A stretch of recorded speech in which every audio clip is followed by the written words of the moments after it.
And good evening, friends and neighbors, and thank you so much for welcoming us into your homes tonight for Election Primary Coverage 2026.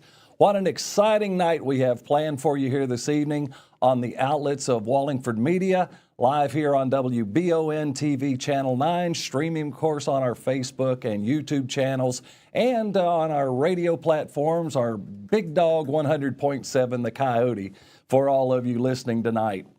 We are getting ready to have a big night of analysis and coverage of all the Madison, Estill County races, as well as following a couple of hotly contested congressional district races here that encompass part of Madison County, those being the Darrell Billings, Jeff Hensley races, and of course, Deanna Gordon-Frazier and Andrew Simpson. We'll be diving into those and many more exciting races that have really been hotly contested here in the last few weeks. National attention on the Thomas Massey race. We will be keeping an eye on that in addition to the local races we have for you tonight. The 6th District Congressional District also of interest. This is the vacated seat of Andy Barr. We'll be following that. Bill Wesley and Brandon Smith, that Senate race, as Wesley opened up his 91st District chair to challenge the incumbent in that race. We'll be following that closely for you tonight, as well as that Darrell Billings, Jeff Hensley race, among, as I mentioned earlier, all of the other county races. Let us begin by meeting our panel here tonight. Very happy to have my friend and colleague David Shue sitting in here on the decision desk with me tonight. David's family, of course, ran the Richmond Register here in town, and you've been around a long time, David, and we're very glad to have you contributing tonight. Thank you, Kelly. We're going to kick it over and introduce our panelists at Election Central tonight.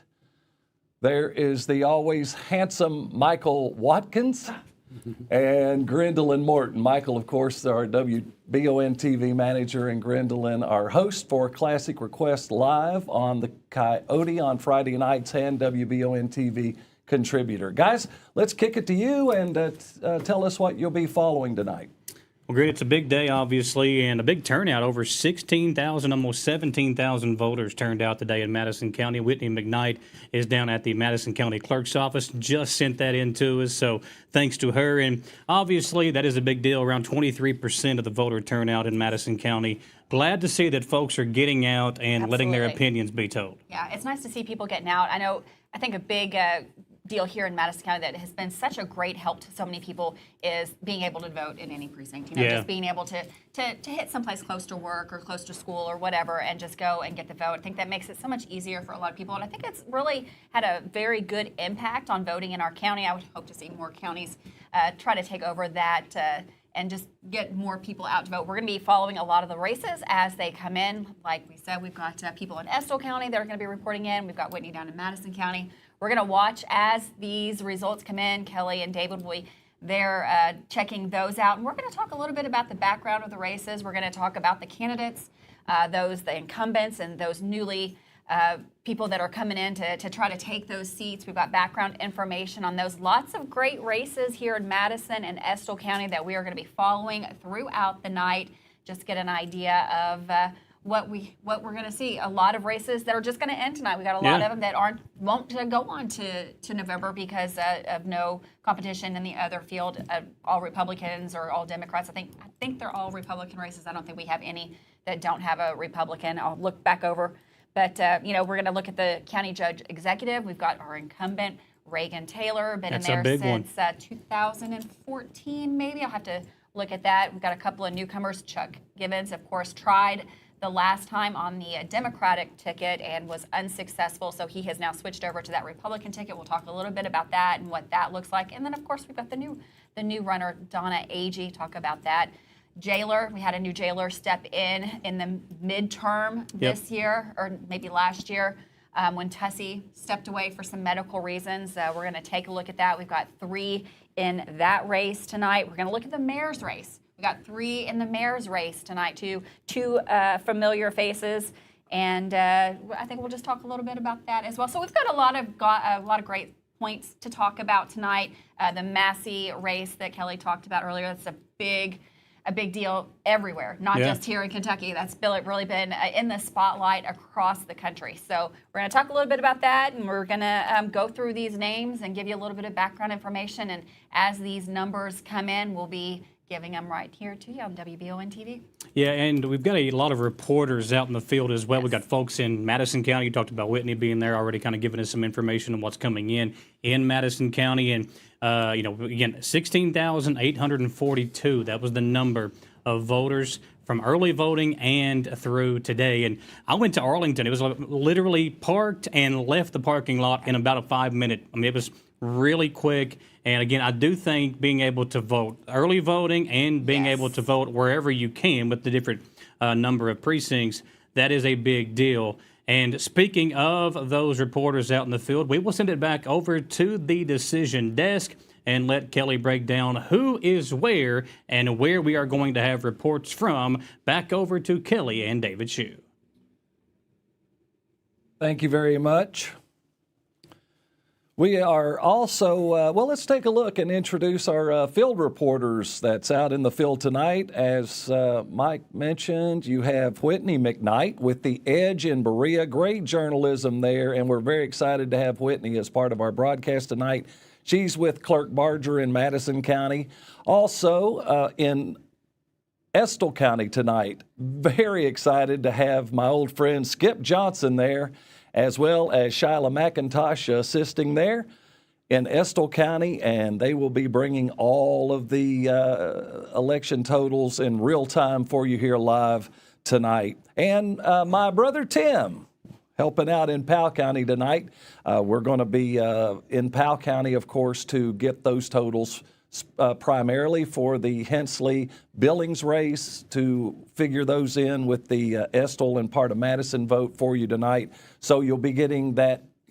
We'll be able to unofficially call that winner here as soon as we collect all three of those. So we've got it all kind of plotted out here, and we're watching that statewide turnout. It sounds like, Michael, what you said about the turnout in Madison County, I'm not sure what percentile that is, but that does not sound too bad, David. But I heard the statewide vote turnout was expected to be around 20% today. So we're going to keep our eyes on that as soon as the polls close. And we're going to talk in just a second, but I do want to mention we've got some wonderful things coming up here in the first hour, including a little video for you to check out of a contentious exchange at a debate last week in Estill County involving one of the candidates and the school superintendent. We're going to take a look at that out of Estill County. And also, we're going to, I'm not going to let the cat out of the bag on this one, but we have a very special tribute that we're going to do here in just a little bit. But David, welcome in. What's the races, the hot races that we're watching here? Well, in Madison County, no doubt about it, it's the county judge race. Went to school with Chuck Givens, great friends with Reagan Taylor, the incumbent, and Donna Agee is a great friend. She worked with my brother out at St. Andrews as a nurse at one point in time. And then you've got the mayor's race that is very interesting. You got a former commissioner, Ed McDaniel, running against the incumbent, Robert Blythe, which could be his third and very last term. The other gentleman, let me get my glasses on here. Okay, I'm getting old and I can't see very well, is basically what it boils down to. You got John Rakestraw, a newbie to the race. Of course, you've got the city commission here in Richmond. You got all four incumbents running. Tammy Cole, Mindy Goebel, Mike Brewer, and Jim Newby running against 5 other people. And if I'm right, they narrowed it to 8. That's what I thought. And there's just 9 running. There's just 9 running. So everybody's going to win but one. So that's going to be sad. But so, usually it's just one winner and everybody else loses. But correct. It's kind of different in the city council race there. But and the jailer race. You got Doug Thomas returning, and has he switched to Republican this term? I think so. Yes, of course. Yeah, he has. And then you got Larry Brock, and if I've been friends with Larry when my family moved here in 1970, Larry took pictures for the Richmond Register for Madison High and covered all the sports stories. And he's got an incredible background. In been law enforcement, been an ATF officer, been a parole officer. Larry's a nice young man. And you got the newbie to the race is Jonathan King. Of course, the King name is pretty important in this county. They've been around for a long time. You got a lot of familiar names in this county when you start looking at it from my aspect. And this is what makes the local elections so different, is because many of us, we know every one of these people, and it's tough that there can only be one winner sometime, because the taxing procedure of just going through an election seems incomprehensible to me. What you put yourself through, your family goes through it, and all of that, and many of these candidates have worked incessantly to do it all right, to do the ground game, to get the signs out, to do their media, and have a lot vested in the race. They're in it to win it. I have a friend was talking about some people look at the signs and how many signs are out in the yard. And decide the winner based on signs? Some people say that whoever has the most signs are going to win. I think anymore, a lot of people look at why would somebody put a sign in their yard? Now, I have a sign in my yard. I'm not going to say who that is for, but I've got some old friends. Like you say, we know everybody in these races. It's so nice. My father was an advertising man, as you know, and I've enjoyed some of the campaigns. I think your station has enjoyed some of the campaign because of the ad dollars. Okay, of course, you were a newspaper guy. I totally understand it. Some of the advertising I'm not real happy with these days, but that's just the world we live in. Well, and it was unusual, I think, in the local elections to see some of them turn negative. That usually doesn't happen, but we did see some of that in this election. But we have a big broadcast for you folks, so we hope you'll stay with us. We're going to have a little political trivia question before we go to break here, and we're just going to kind of go around the horn here. But the first question I have for you, which Kentucky county is the largest by land area? Pike. All right. Let me get it's a multiple choice. Madison, Pike, Pulaski, or Warren. You're going with Pike. Michael. David seems like he knows what he's talking about. I'm going to go with him and say Pike County. I'm positive it's Pike. I will abstain because I know the answer. Pike it is. Yeah. Very good. Sorry, I didn't know that. I shouldn't shout it out. Okay. Well, I think I was coming to you first anyway. My second wife was from Pike County, so I knew that one. Okay. Second? Oh, okay. All right, we're going to take our first break and hear from some of our wonderful advertisers. Thanks again for having us tonight, and I'm Kelly Wallingford with Wallingford Media. We'll be right back. Who makes the best meal in Richmond? Nuevo Vallarta. Friendly service, a place that's good for kids and good for groups. Head to Nuevo Vallarta on Big Hill Avenue in Richmond. Nuevo Vallarta is known for warm hospitality, great prices, great food, and the best fajitas in town. Start with an appetizer, order a la carte, or choose from their huge menu of Mexican favorites for grown-ups and kids. Nuevo Vallarta on Big Hill Avenue in Richmond. Have you been looking for commercial space in Madison County? Pruitt & Sons Auctioneers, in association with Access Realty, is selling a large commercial property at 1001 Ace Drive in Berea in the Fountain Professional Park on a 1.175-acre lot. This two-story all-brick building has approximately 7,000 square feet on each floor with finished office space, multiple kitchens, bathrooms, and more. Less than 2 miles from I-75, this live and online auction takes place June 13th at 10 a.m. Learn more by following Pruitt & Sons Auctioneers on Facebook. Facebook. It's that time of year when we are day and night driving with our kids all over. Your car never stops. At Amco Transmissions, we make sure to keep you rolling. We have the latest technology, certified technicians, and longest warranty to keep your vehicles running strong. We specialize in all foreign and domestic transmissions, drivetrain, or just general maintenance. Did you know at Amco, the average customer saves $1,800 in comparison to the dealer? And Amco has a longer warranty. Come see us at Amco Transmission for the best service and the cheapest prices around. AA MCO. Cars of Kentucky is a proud sponsor of Eastern Kentucky University Athletics. In Richmond, we bleed maroon. Go Colonels. And when you're ready for your next pre-owned automobile, swing on over to Cars of Kentucky. Cars of Kentucky has vehicles starting at $3,000 and up, so we literally have something for every budget. 356 Big Hill Avenue in Richmond, or check them out, carsofkentucky.com. Let's go Colonels! Davison Powell Funeral Home in Berea. From our attention to detail, a diverse staff, and the best aftercare in the business, there's no better local choice to take care of your family in a difficult time than Davison Powell. Call in to discuss pre-planning and preparations so there'll be no additional burden on your family. Davison Powell Funeral Home in Berea. For additional information, check them out at davisonpowellfuneralhome.com. Davison Powell Funeral Home, always going the extra mile. When it comes to your pet's care, local matters. At W&W Veterinary Services, we're family owned and operated, not a big out-of-state corporation. That means we take the time to listen, answer your questions, and provide care that's tailored to your pet and your family. From wellness visits to advanced medical and surgical services, our caring team is here for pets of all ages.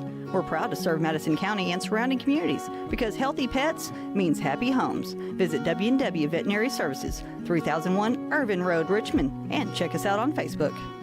Excel Auto Care, your complete car care center, has been in business over 26 years. They are a great option for all the best brands of tires. They do transmission work. They'll work on your engine from top to bottom, no matter how complex the issue. And they always have their brake special, which is $279.99 for brakes and rotors on most vehicles. At Excel Auto Care, 245 North Keeneland Drive in Richmond, we offer discounts to Eastern students and our veterans. Welcome back into Election Central here on WBON-TV. Michael Watkins, Grindle and Morton here with you. And Grim, before we dive into some of this stuff, the last time you and I were on the air together, you were not a blonde. Is that where we're going to go with I just wanted to point it out. To the folks watching.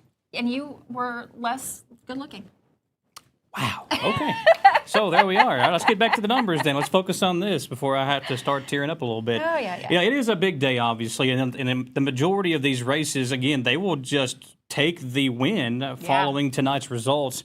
Not going to be a whole lot going on in November here. No. So a lot of these will be decided tonight, and we can just move along. One thing that I was very proud to be a part of with the company was this year, working with the Madison County Republican Party and Americans for Prosperity and putting on these political forums, which gave the majority of these candidates an opportunity to tell a little bit about themselves, what they believe in, what they stand on. And if you missed any of those, obviously, it's late now, but for the ones that do go on to November, you can go back and watch those forums. I'm sure we'll have some of those maybe for the commissioner's race as we get closer to the November election. Again, there are 9 of those running for the Richmond City Commissioners, 4 of the incumbents, and 5 other contestants in that race.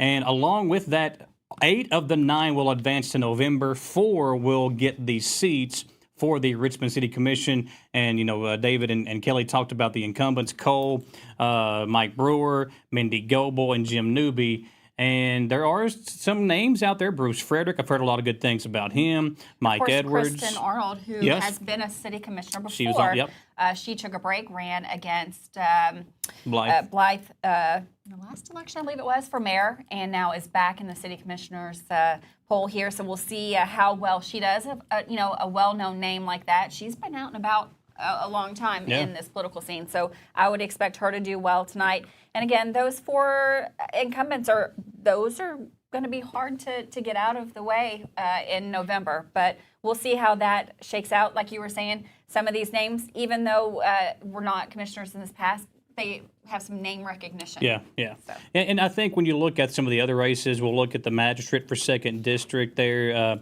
We got the incumbent, Stephen Lockmuller, obviously a name that folks are going to be familiar with. Yes. Former athletic director at EKU.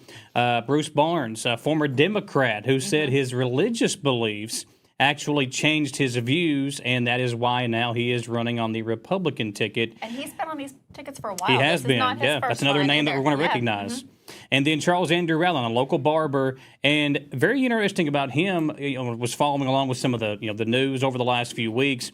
He had a lot of yard signs stolen over the last few weeks. So again, and who knows whether it was who was doing the Right. stealing or whatever the case may be, but that was a big news story about that with Charles Andrew Allen and the yard signs being stolen. Going down to the 3rd Magisterial District, Billy Ray Hughes, who said he became a politician back in 1998. He actually defeated Bill Strong, who went on to become Richmond mayor and who ran on the commission seat multiple times as well back in 1998. So he's been around a long time, as well as Jason Rollins, who many folks are going to know. Jason, a lifelong Madison County resident, a Waco volunteer firefighter, began with that department back in 1996 and then became the assistant chief in 2013. He is currently a City of Richmond employee. Going down to the 4th Magisterial District, you've got Debbie Vesio, who was a part of that forum. She talked about her beliefs and what she represents. She's a board member with the Richmond Area Arts Council and the Richmond Rotary Club and Hope's Wings, so she's very involved in the community. And another name that we've heard in this political before. So. And Chris Sipple, who ran for judge executive himself before. He watching that forum, listening to him talk, the one thing that he said he does not like is taxes. He continued to kind of harp on that. Again, he ran for judge executive back in 2022, a local small business owner from over in Berea. Right. So, again, some of these races, there are a lot of names you're going to recognize. Alfred Winkler's a guy that we know as well. Yes. And going to be very interesting once these numbers do start to come in. I believe that we're going to have some very, very close races throughout the I believe evening. you're right. Yeah, a lot of these names, it's going to be a hard choice for a lot of people through these ballots, and I'd say we're going to be here and we're going to be seeing, as these returns come in, some very close races. Yeah, looking at James Ebert and Jonathan Fritz with the yeah. Well, and he ran for commissioner once. Yes. But he's also a former Richmond police chief, Right. so that's a name you're going to recognition, recognize right. from that. He was part of the RPD first statewide accreditation and improved community outreach during his involvement. He was part of the U.S. Marine Corps for 7.5 years and spent 6 years as a commanding officer for various law enforcement naval units. So that's a guy who's been around the world. He's seen a lot of things, and he has a lot of experience. Right. And it's good to see all these candidates. With a lot of these candidates do have a lot of experience, and so we'll talk a little bit about that throughout the night.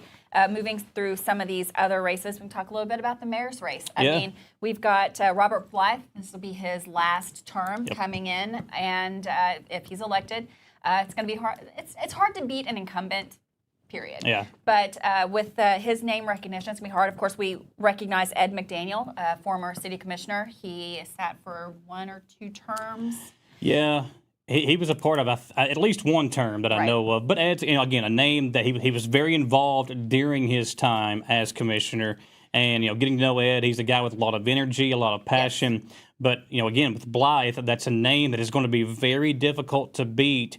And talking to some of the folks around the community, they think that even if Ed was to not win, that it's very important for him now to get his name out there in case he were to run again in the future. Because, again, as you said, this will be the last time that Blythe can run should he win and go back in as Richmond mayor. But that's a race that I think a lot of folks are going to be paying attention to as well. And the guys talked about the judge executive race. We've seen the campaigns, we've seen the folks, and, while Reagan Taylor is the incumbent, he's been around for a long time, Chuck Givens, Donna Agee, those are names that folks are going to recognize as well. That's why I think that race is going to be such an interesting one throughout the evening. And, there's a lot of folks on social media that talk about Reagan Taylor and the things that he's for and he's he against. hasn't done, and Exactly. Yes, you go back and forth with all of those things. He was first elected November 2014, began his third term in 2023. Lifetime Madison County resident, and like you said, it's social media. You're going to see a lot of things for and against. I think that's going to be a really interesting three-way. I mean, I think that could be, just based on what you've seen on social media, I think this could be a very close race. We have Chuck Evans, of course, returning again as a Republican this time. So we'll see where that takes it. And then Donna Agee, she's thrown her hat in this time, and we'll see where that takes her as well. Yeah, and Donna, with some of the social media things, and some of it she wasn't behind, and some of it, was just different folks from the area that, were doing their own kind of campaign against Reagan Taylor. But if I'm Reagan Taylor, some of the ads that were put out, I kind of have to just tip my hat to them. If the one that she did where it was like, yes, ma'am, at the end, using the quote from him, if I was him, you just have to kind of laugh that off. And I think when you've been in office for so long, you better learn to laugh it off. You kind of just have to take your lumps with it, because you're not going to please everybody. And I think that's one of the things that we've seen throughout some of these other races with the mayor, Mayor Blythe. There are folks that no matter what you do, you're not going to please. Same thing for Judge Executive. But I think those races will be very interesting as we go throughout the night. Another one, obviously, that we're going to be paying attention to is the Bill Wesley, Brandon Smith race, and that's going to be a lot of other areas involved in that. I think there's like maybe 9 or 10 counties that'll be involved. It's such an in odd that way race. that it stretches out. But I think that's going to be a really interesting one to look at. Jailer. This is an interesting race for Jailer. We've got Larry Brock as he's been in the position for a year or two at this point.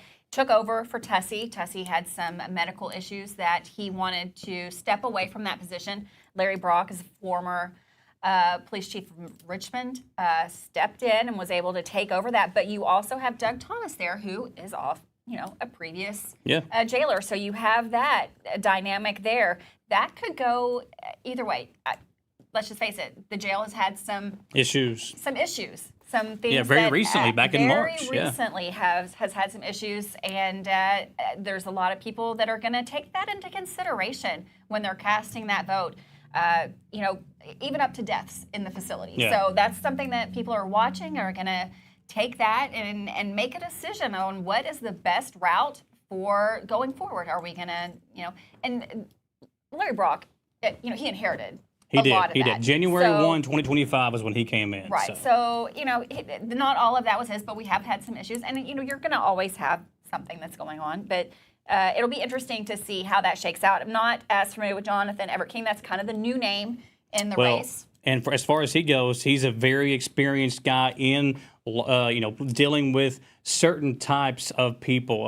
Talking to him, listening to him to talk about what he believes in, what he stands for. Had 4 years as a administrative office of the courts and a pretrial officer where he met with numerous judges, prosecutors, and other attorneys as part of that role. So he's got a lot of experience himself, despite being younger than the two other guys on the ticket.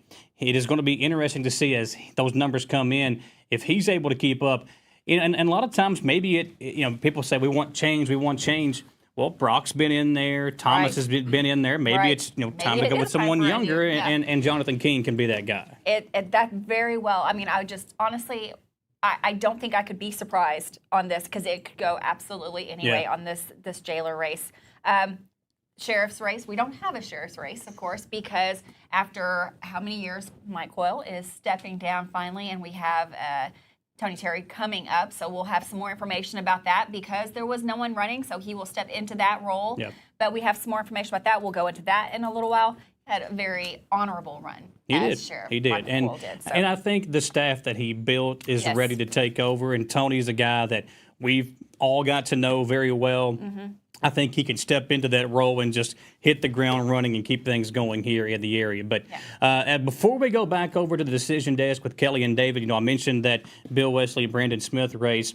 A lot has been going on down the stretch of this campaign, including we'll call it there you go, heated exchange that took place last week. We'll send it back over to the decision desk with Kelly and David Shue to dive deeper into what went on last week at the Estill County High School.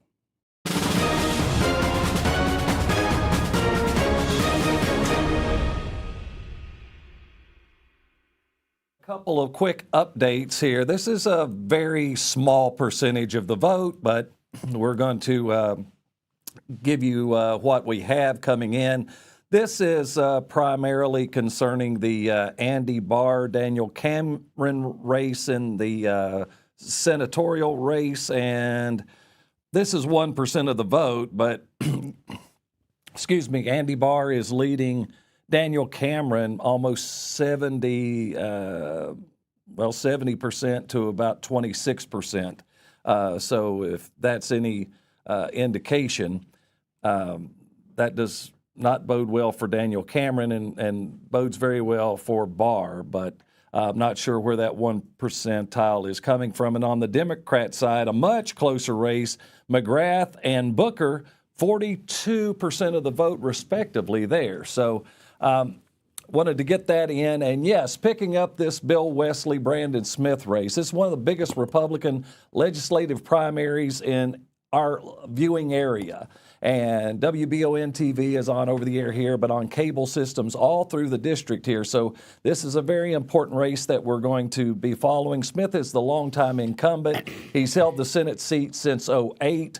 Wesley, as I mentioned earlier, he gave up his 91st rep seat to vie for this seat against Smith. And there's been a lot in the news about this recently, about the Bitcoin situation and the senator, which was timely here, right here at the election. But this is Madison, Estill, part of Madison, Estill, Powell, Breathitt, Owsley, Lee, Wolf, McGoffin, Knott, Leslie, and Perry. So these two men squared off last week in Estill County, and the superintendent intervened. We're going to let you take a look at this clip. Watch this. I've been waiting for this question. Thank you. This has been going on for years, more than probably 20 years.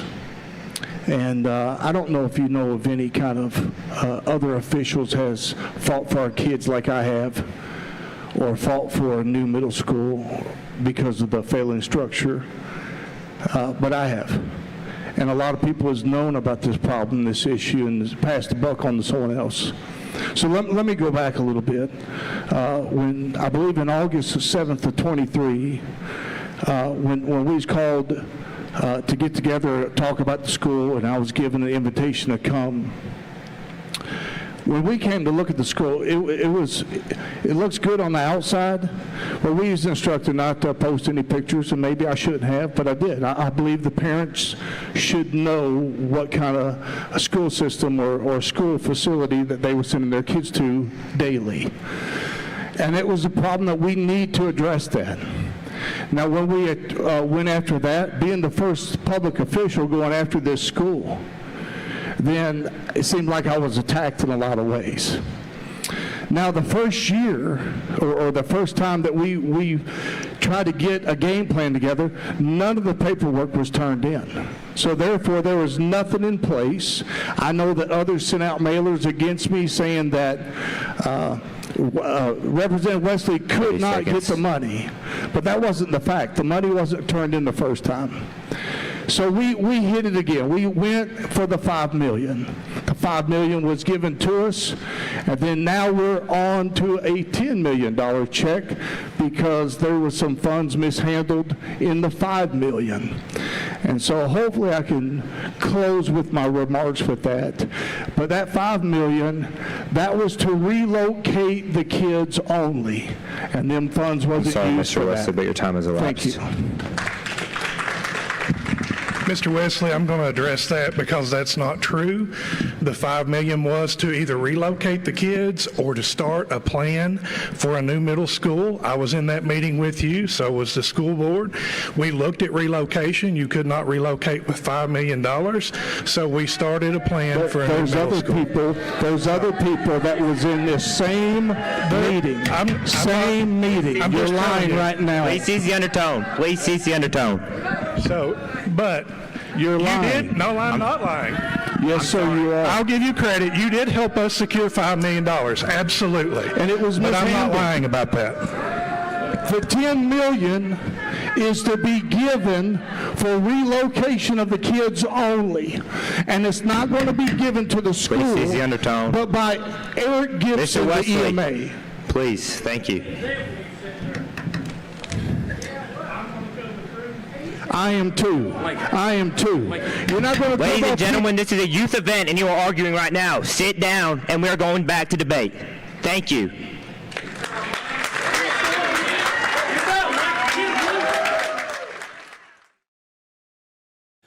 All right. So right in the middle of the debate. Wow. So, Dave, what do you think? Well, the superintendent wanted to have his piece. I can say that much. Who knows who is right?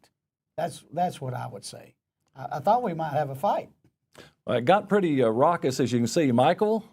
Well, I'm just ready to see these guys tomorrow night on AMW Showdown, which you can watch here on WBON-TV. But, I mean, again, I give credit to the superintendent for stepping up. I mean, you've got to have some gumption, Grin, to be able to get up, take the microphone. Kind of reminded me of Kanye West and Taylor Swift situation, essentially. But I mean, there was some mudslinging there. There was some name calling. I think it could have gotten even more out of hand. It had some good moderators there that kind of were trying to, de-escalate the situation. But, that's the political climate that we're in right now. And just an interesting, little, what you would have thought a small town, just exchange of ideas, and for it to turn that quickly and that escalating that fast, that was interesting. Well, we got to give credit to the young man that was the moderator. Yes. Kelly, I think you have his name, but kudos to him for handling that situation very well, stepping up and kind of getting the focus back on what the issue at hand was. So kudos to that young man.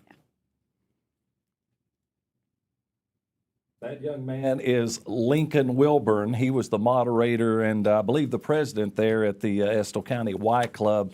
And that was the bright spot of the evening because those kids were really, really impressive. Nobody wants to put a debate on. I've been involved in these things before. It's a nightmare. It's like herding cats. So with the exception of things almost getting a little out of order there, they did a great job. All right, we're going to take another break, and when we come back, we have some results to give you, and these tea leaves, if they indicate what this voting night is going to look like, you better strap yourself in. We'll be right back. Need your vehicle running right? Well, take it to CT Diesel Performance in Richmond. Right now, take advantage of their $69.95 front-end alignment special for all gas vehicles. From brake pads and wiper blades to headlights, tail lights, and all the little things that keep your car working every day, CT Diesel Performance has you covered. Friendly service, dependable work, and prices you can trust. Like CT Diesel Performance on Facebook for other great deals, or stop by 2269 Enterprise Drive in Richmond and get your vehicle back at its peak performance. Hi, my name is Michael Bucky Wilson, CEO, President here at CG Bank. As your local community bank, we take the time to get to know our valued customers. As a banker, I know that every day we touch lives, whether it be the local farmer expanding his crop or a neighbor planning their daughter's wedding. CG Bank is there to help you along the way. Stop by any of our 6 convenient locations in Urban, Richmond, Berea, or Stanton and see what community banking is all about. Or visit us online at www.cg.bank. CG Bank is a member FDIC and equal housing lender. To some, it's just a boat. But to Jim, it's his escape from meetings, traffic, and the grind of daily life. He may not catch any keepers, but he wouldn't trade his day on the lake for anything in the world. That's why his boat is insured by Kentucky Farm Bureau. But it's not just Kentucky's Farm Bureau. It's Jim's Recharge the Battery Farm Bureau. My Farm Bureau. David Mayo, John Rader, and Chris Hornsby with Kentucky Farm Bureau. Spring is here and it's the perfect time for a fresh start, especially for your comfort. At Madison HVAC, they help homeowners and businesses upgrade to more efficient systems built to last, backed by strong warranties for peace of mind. NATE certified technicians help diagnose what you need, and although they are Bryant factory authorized, they can service all brands. From residential and commercial heating and cooling to commercial refrigeration, Madison HVAC has got you covered with comfort you can feel all year long. For over 25 years, Lexington Counseling and Psychiatry has been helping Central Kentucky find a path forward, serving Madison County by providing counseling, therapy, and psychiatric medication management for children, adolescents, and adults. Their experienced professionals truly care because your mental health matters. Learn more about the services they offer and meet the therapist at counselinglexingtonky.com. Call or text 859-338-0466 to book an appointment. I started the weight loss program at Bare Aesthetics. I was overweight. I kind of was at my wit's end. I've lost 81 pounds in 5 months. I did not expect to lose that much. 2 months in, that's when my clothes were like, wow, I'm gonna have to buy different pants. My health is so much better. I feel like I can do things for so much longer. I just sit in a chair better, which is kind of a weird thing to say. I can put my shoes on better, get out of the shower better. It's just like the little tiny things that you don't even think about. Overall, everything is better. Stuck on the side of the road in central Kentucky? Don't stress. Call Classic Towing. Fast, reliable, and available 24/7. Whether it's an accident, breakdown, a dead battery, or you just need fuel delivery, tire changes, or a door unlock, Classic Towing does it all with hometown care and professional service. We'll get you back on the road in no time. Call 859-448-5111. Classic Towing, Madison County's fastest growing towing company. Glad to be back here with you on WBON-TV in the Election Central Desk. Michael Watkins, Greenlaw Morton, and some of the numbers are starting to come in, Greenlaw, and it's very impressive. At this, and already some surprises out there, and we're going to take a look at those. Yeah, Whitney McKnight is down at the Madison County Clerk's office. We're going to send it back over to the decision desk as Kelly and her chat about some of the numbers that have been coming in.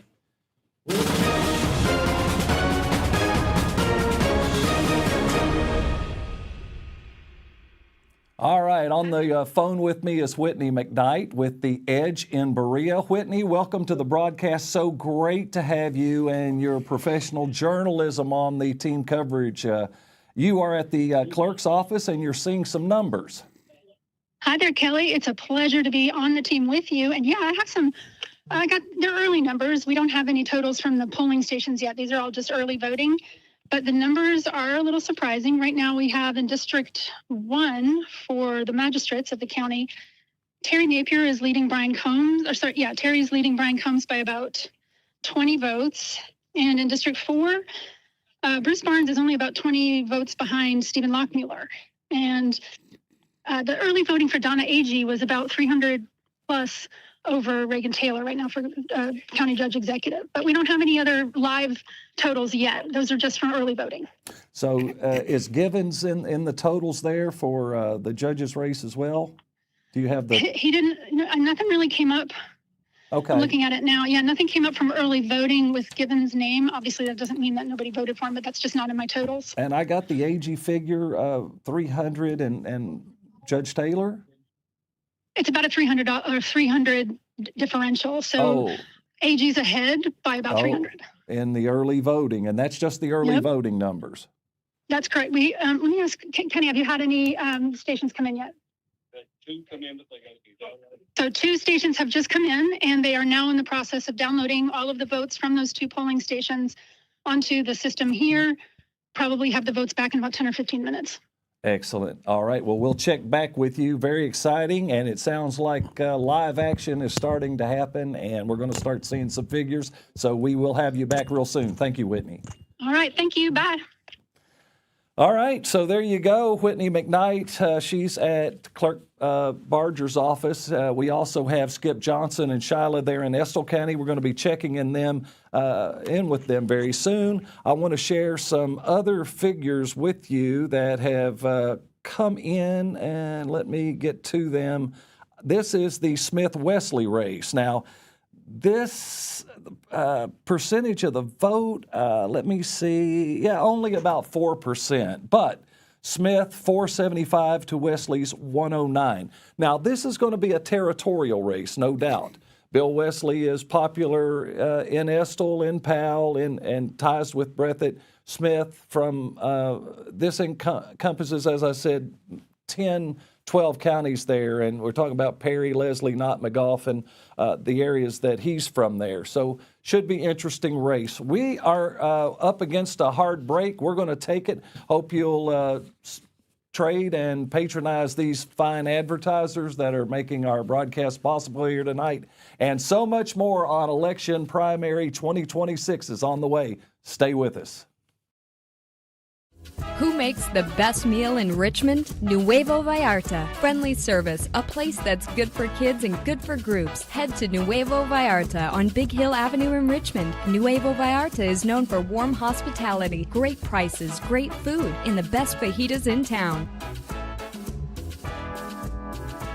Start with an appetizer, order a la carte, or choose from their huge menu of Mexican favorites for grown-ups and kids. Nuevo Vallarta on Big Hill Avenue in Richmond. Have you been looking for commercial space in Madison County? Pruitt & Sons Auctioneers, in association with Access Realty, is selling a large commercial property at 1001 Ace Drive in Berea in the Fountain Professional Park on a 1.175-acre lot. This two-story all-brick building has approximately 7,000 square feet on each floor with finished office space, multiple kitchens, bathrooms, and more. Less than 2 miles from I-75, this live and online auction takes place June 13th at 10 a.m. Learn more by following Pruitt & Sons Auctioneers on Facebook. It's that time of year when we are day and night driving with our kids all over. Your car never stops. At AMCO Transmissions, we make sure to keep you rolling. We have the latest technology, certified technicians, and longest warranty to keep your vehicles running strong. We specialize in all foreign and domestic transmissions, drivetrain, or just general maintenance. Did you know at AMCO the average customer saves $1,800 in comparison to the dealer? And AMCO has a longer warranty. Come see us at AMCO Transmission for the best service and the cheapest prices around. AA MCO.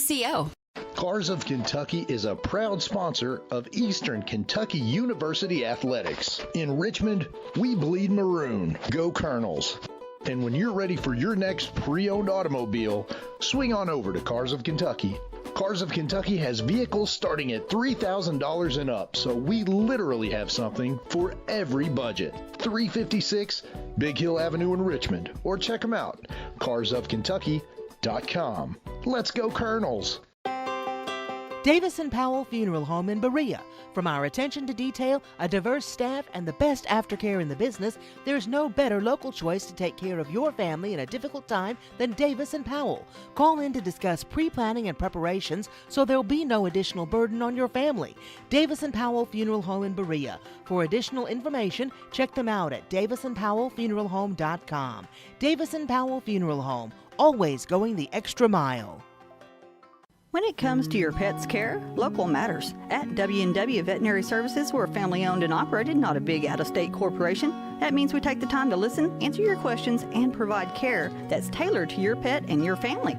From wellness visits to advanced medical and surgical services, our caring team is here for pets of all ages. We're proud to serve Madison County and surrounding communities because healthy pets means happy homes. Visit W&W Veterinary Services, 3001 Irvin Road, Richmond, and check us out on Facebook. Excel Auto Care, your complete car care center, has been in business over 26 years. They are a great option for all the best brands of tires. They do transmission work. They'll work on your engine from top to bottom, no matter how complex the issue. And they always have their brake special, which is $279.99 for brakes and rotors on most vehicles. At Excel Auto Care, 245 North Keeneland Drive in Richmond, we offer discounts to Eastern students and our veterans.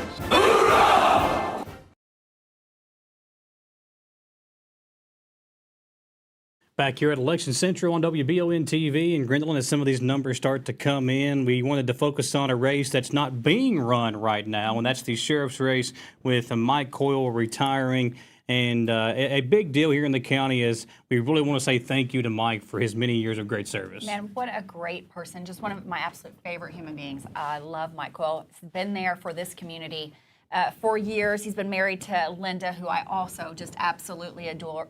You might know Linda from the post office. She was with the post office for years and years. Married for 53 years. Mike got his BS in police administration and has been in law enforcement for a total of 46 years combined. Worked for Richmond, worked for Berea, became a KSP trooper and served 28 years. His kids even went on. He's got a son now that went on to become a trooper. He restarted. He left law enforcement, retired, and then came back to police work in 2011 with the Madison County Sheriff's Office and became the sheriff in 2013 after the passing of Jerry Combs. He's been reelected for 3 terms, and I just don't think you can get a better sheriff than Mike Coyle. We really just can't say enough about his term and his service to Madison County, and what a great person he is. Yeah, and you know, again, someone that we all respect and, Yes. and we appreciate all of the times we've spoken to him, that he's worked with us on things. And I know, Kelly, you have a great relationship with him as well. A great friend and a great man. And if we can, let's roll through those pictures again. I want to kind of tell you what you're looking at there. If we can get that at the top. Yeah, that's Mike with his beard on the left. That's the early days, and you can see they're doing a little cultivating of some illegal herb of some kind there, and that was in the newspaper back then, but that was Mike undercover. So very exciting early days in law enforcement there. And then, of course, you remember Mike was a longtime Democrat. He only recently switched to Republican in his last reelection bid. That's him on the left with Governor John Y. Brown, Yes. right, Dave? Yes. And on security detail there.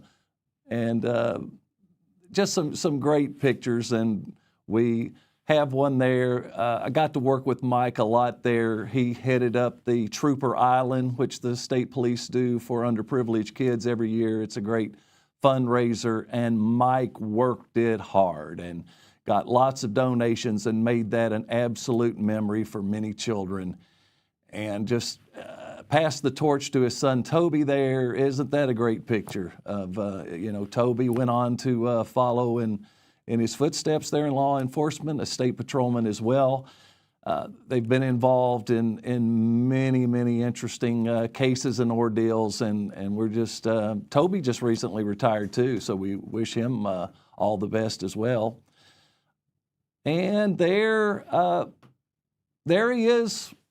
That's Mondale. Yes. Walter Mondale. Yes. So on another security detail with the presidential candidate, ran against Reagan there, forget what year in the 80s, but I'll never forget Sam Donaldson during the debate asking Reagan about Mondale being so much younger and him being old, and Reagan saying, "I'll never exploit my opponent's youth and inexperience," or something. But Mondale even started laughing, and there's a young picture of young Trooper Coyle. So a job well done and a retirement well deserved, sir. We appreciate your service, and we thank all of our little helpers that we had help make this special moment possible. And all the best to Sheriff Coyle and Linda and the family there. All right. We do have some totals that we're going to give you. I mean, they are few and far between right now, but at Madison County, we do have some early voting numbers. Andrew Simpson, it looks like, let me get down here, 1,004 for Deanna Gordon Frazier, and Simpson 460. So in the early voting, Frazier has got him about 2-1. Billy Ray 380. Jason Rollins for the magistrate there, 380 to 134.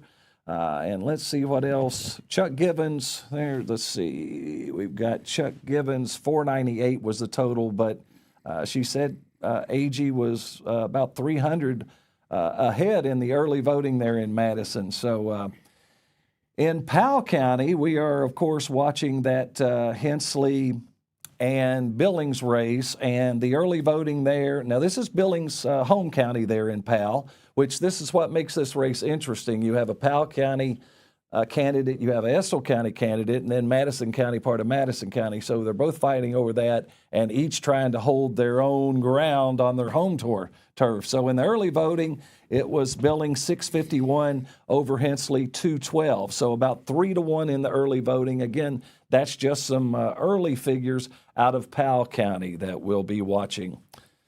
Dave, what have you got your eye on, focused on there? I've got one right here where Deanna, the latest Deanna Frazier's leading Andrew Simpson 1545 to 15, very close race. I got to get my glasses a little better off. 1945 to 1,049. So he's got a 900. Frazier's got a 900 vote lead right now. Right, early. I believe I heard her say that was a couple of precincts that had come into the early vote total. So this is very precinct-oriented. Andrews from out in the Poozy end of the county. I expect those precincts out there, he'll hold his own there. But beating an incumbent is tough, so Sure is. so we'll have to see. Let's for some more information on that race, let's go back to Election Central with Michael and Gwendolyn.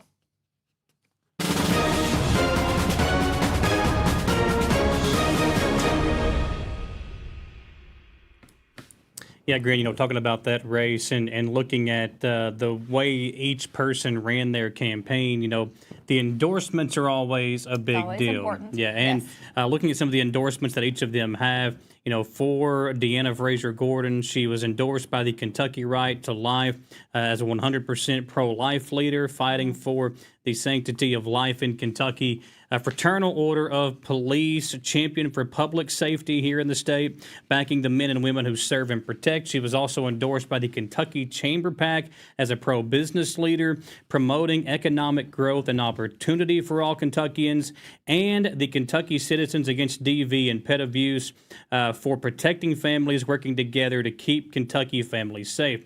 Also by Agriculture Commissioner Jonathan Schell, who endorsed Deanna Fraser Gordon and the Kentucky Realtors. Of course, Andrew Simpson, a local farmer from here in the area, he was endorsed by the Republican Liberty Caucus of Kentucky, the Constitutional Kentucky Group, and, one of the things for him that he was also endorsed by was the supports term limits in Congress, and he signed the term limits pledge. So if he gets in, that is something that he will be fighting for. Also, a guy that's highly against data centers in the area. That's one thing that has really been brought up over the last few weeks. It is. It's a hot topic all over Kentucky, specifically in the Harrodsburg area right now. They've got a lot going on with that. So that's going to be something going into the future that's going to be, I think it's going to continue to be a hot topic item as these data centers they're taking over, a lot of farmland, and we'll see how that continues. So some interesting information there. And of course, Gordon's been in the political arena for a while now. She's served a few different posts at this point. So and a newcomer, Simpson, but you just never know with these ideas. They've both done a really great job of putting out there what they bring to the table. Yeah, and I think both of them. And here's the thing, looking at some of the candidate lists that we have, I think a lot of these folks would do really good in office. They all have, when you look at like the jailer, some of the magistrate races, they all seem like they are very good candidates. And I think that's important to get out there, that a lot of these folks that are running for these particular races, while they might be different and have different ideas, I do believe that there are a lot of, races out there that no matter who wins, we're going to be in good hands. So I do want to point that out. But when you look at some of the things and looking back at that forum, one of the things that stuck out to me between Simpson and Gordon was during the forum, Deanna said that it was talking about money and the spending within the state and things like that and what revenue is being brought in. She said that we in the state didn't have a revenue problem, but we did have a spending problem, to which Simpson responded that Frankfort did have a spending problem, and we should be sending someone to Frankfort that can control that. So that's one of the things that stuck out to me from that. And both these candidates, long ties to Madison County. Yeah. Deanna Fraser Gordon went to Eastern. She's got a degree there, just very seated in the county. Also, Andrew Simpson, lifelong Kentuckian, right here, Madison County and Poozy Ridge area, says that his family has called Madison County home since the days of Daniel Boone. He said he's not from here, he is of here. And I thought that was a great little saying he had there. But, both these candidates, they honestly, I'm going to say, they both have what's best for Madison County intentions. They might be going about it a little bit different, but I think that both of them are really looking into how can they serve Madison County. And I think that, wherever we go with this race, I think whoever's chosen, we're gonna have a good candidate in office. Well, as we flip over to the 7 o'clock hour, the numbers are starting to come in. Let's take another commercial break. We'll get ourselves ready, and we'll tell you some of these numbers as they come in to us. I believe we have now 7 precincts in Madison County reporting, so we'll run down those numbers when we come back. It is our primary coverage here on WBON-TV, and thank you all for also listening on 100.7 The Coyote.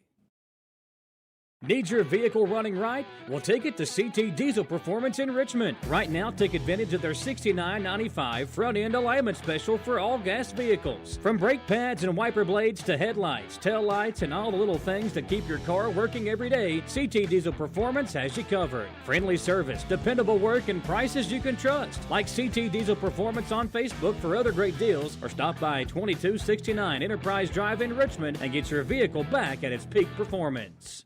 Hi, my name is Michael Bucky Wilson, CEO, President here at CG Bank. As your local community bank, we take the time to get to know our valued customers. As a banker, I know that every day we touch lives, whether it be the local farmer expanding his crop or a neighbor planning their daughter's wedding. CG Bank is there to help you along the way. Stop by any of our 6 convenient locations in Urban, Richmond, Berea, or Stanton and see what community banking is all about.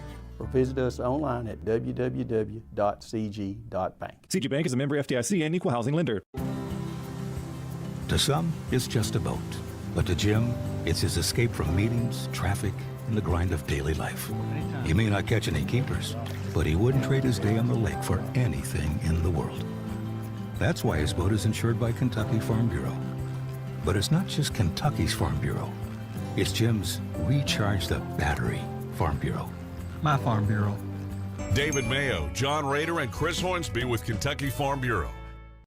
Spring is here and it's the perfect time for a fresh start, especially for your comfort. At Madison HVAC, they help homeowners and businesses upgrade to more efficient systems built to last, backed by strong warranties for peace of mind. NATE certified technicians help diagnose what you need, and although they are Bryant factory authorized, they can service all brands. From residential and commercial heating and cooling to commercial refrigeration, Madison HVAC has got you covered with comfort you can feel all year long.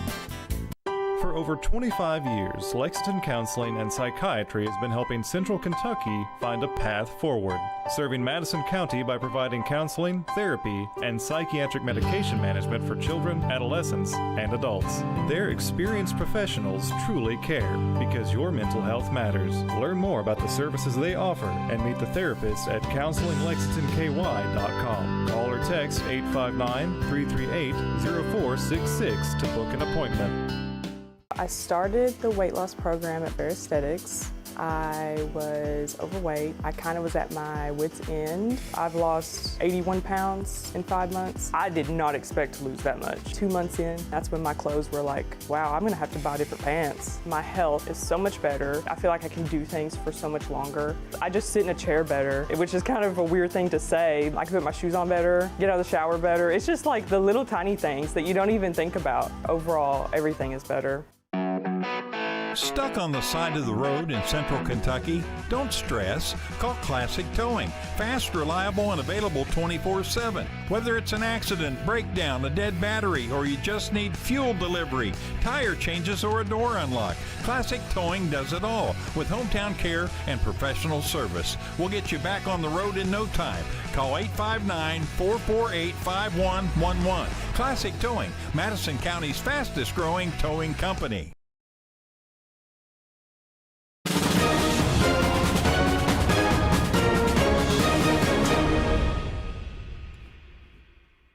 Back here on WBON-TV and 100.7 The Coyote and our streaming outlets here at Wallingford Media. I'm Kelly Wallingford along with David Shue, following all the election primary coverage 2026 for you tonight. Thanks so much for having us in your homes this evening.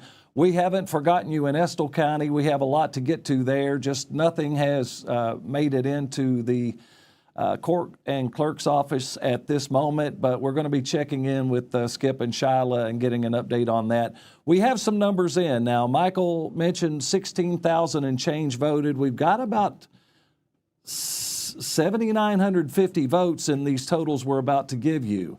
In the judges race, Reagan Taylor 3343, Chuck Givens 1360, and Donna Agee 3951.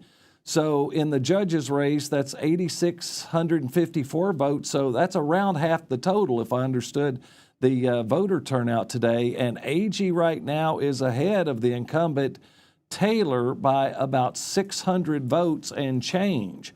Now, in the jailers race, Doug Thomas has 4,217 votes to Larry Brock's 2,770. Now, Jailer Brock is the incumbent.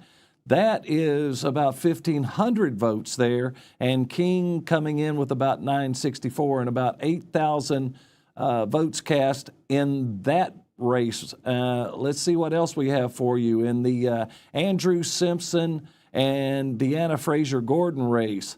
She has 3,028 votes to Simpson's 1,557. That's with about 4,500 votes cast. We may have an update and new totals on that. But in the Billings-Hensley race we've been following, Billings in Madison County, 707, Hensley, 481. So 126 vote difference there in that race. Let's kick it over to Election Central, to Michael and Gwendolyn. They have some more totals that they'll share with you from Madison County. I was looking around.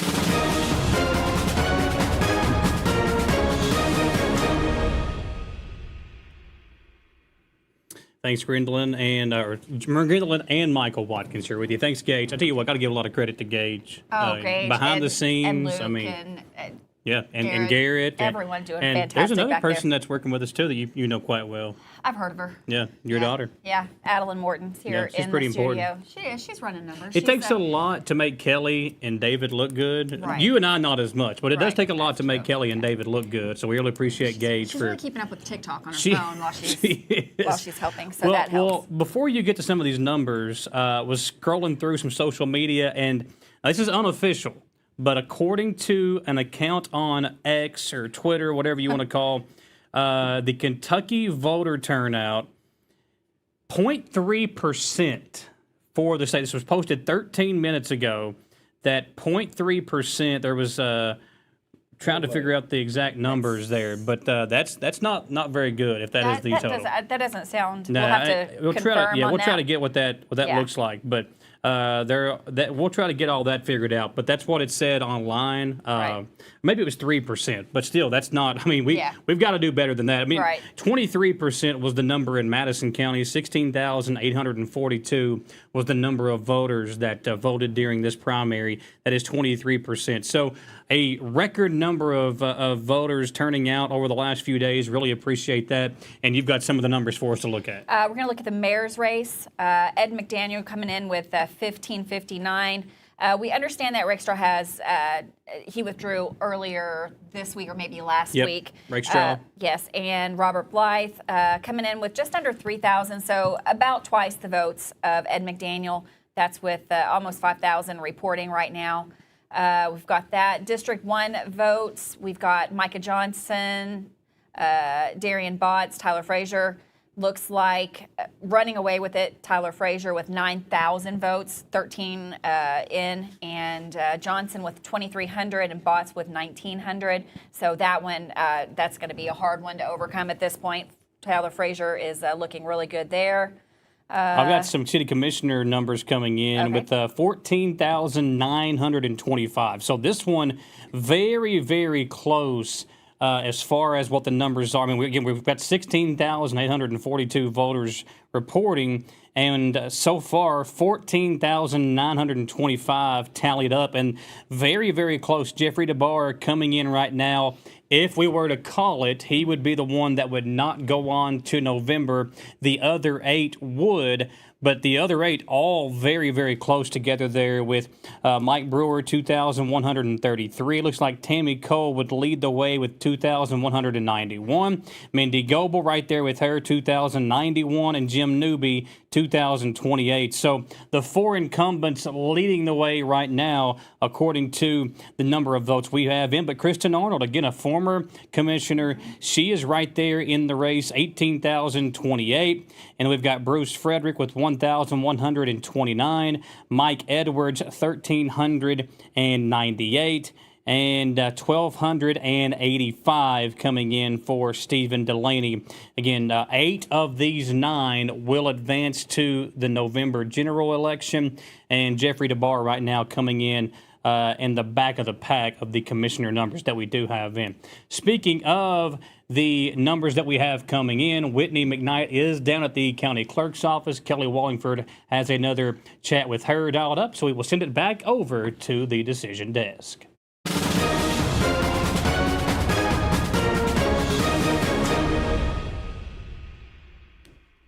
Things are starting to move. We're back online with Whitney McKnight joining us on team coverage. She's with The Edge. Great journalism out of Berea. Whitney, welcome back. We've got some figures, updated figures here. We just heard from the city council race. Looks like out of the 9 candidates there, we've picked out the unfortunate loser at this time, but there's some new developments in some other big races. Well, at least for the county, Donna Agee has been holding steady ahead of the incumbent Reagan Taylor for the judge executive role. Last time I was able to get statistics on this race, Donna was about 500 ahead. She's just under 4,000 votes. Over in District 1 for the magistrates, Bruce Barnes has been maintaining a lead over Stephen Lockmuller for... that's about a 30-point spread. And Alvarado, if we're going to talk about Congress, Alvarado and Dotson have been leading the day, but Alvarado is about, he's about 2,000 votes ahead of Dotson, so he's coming in around 4,000 to 2,000, but I'll have better numbers for you next time.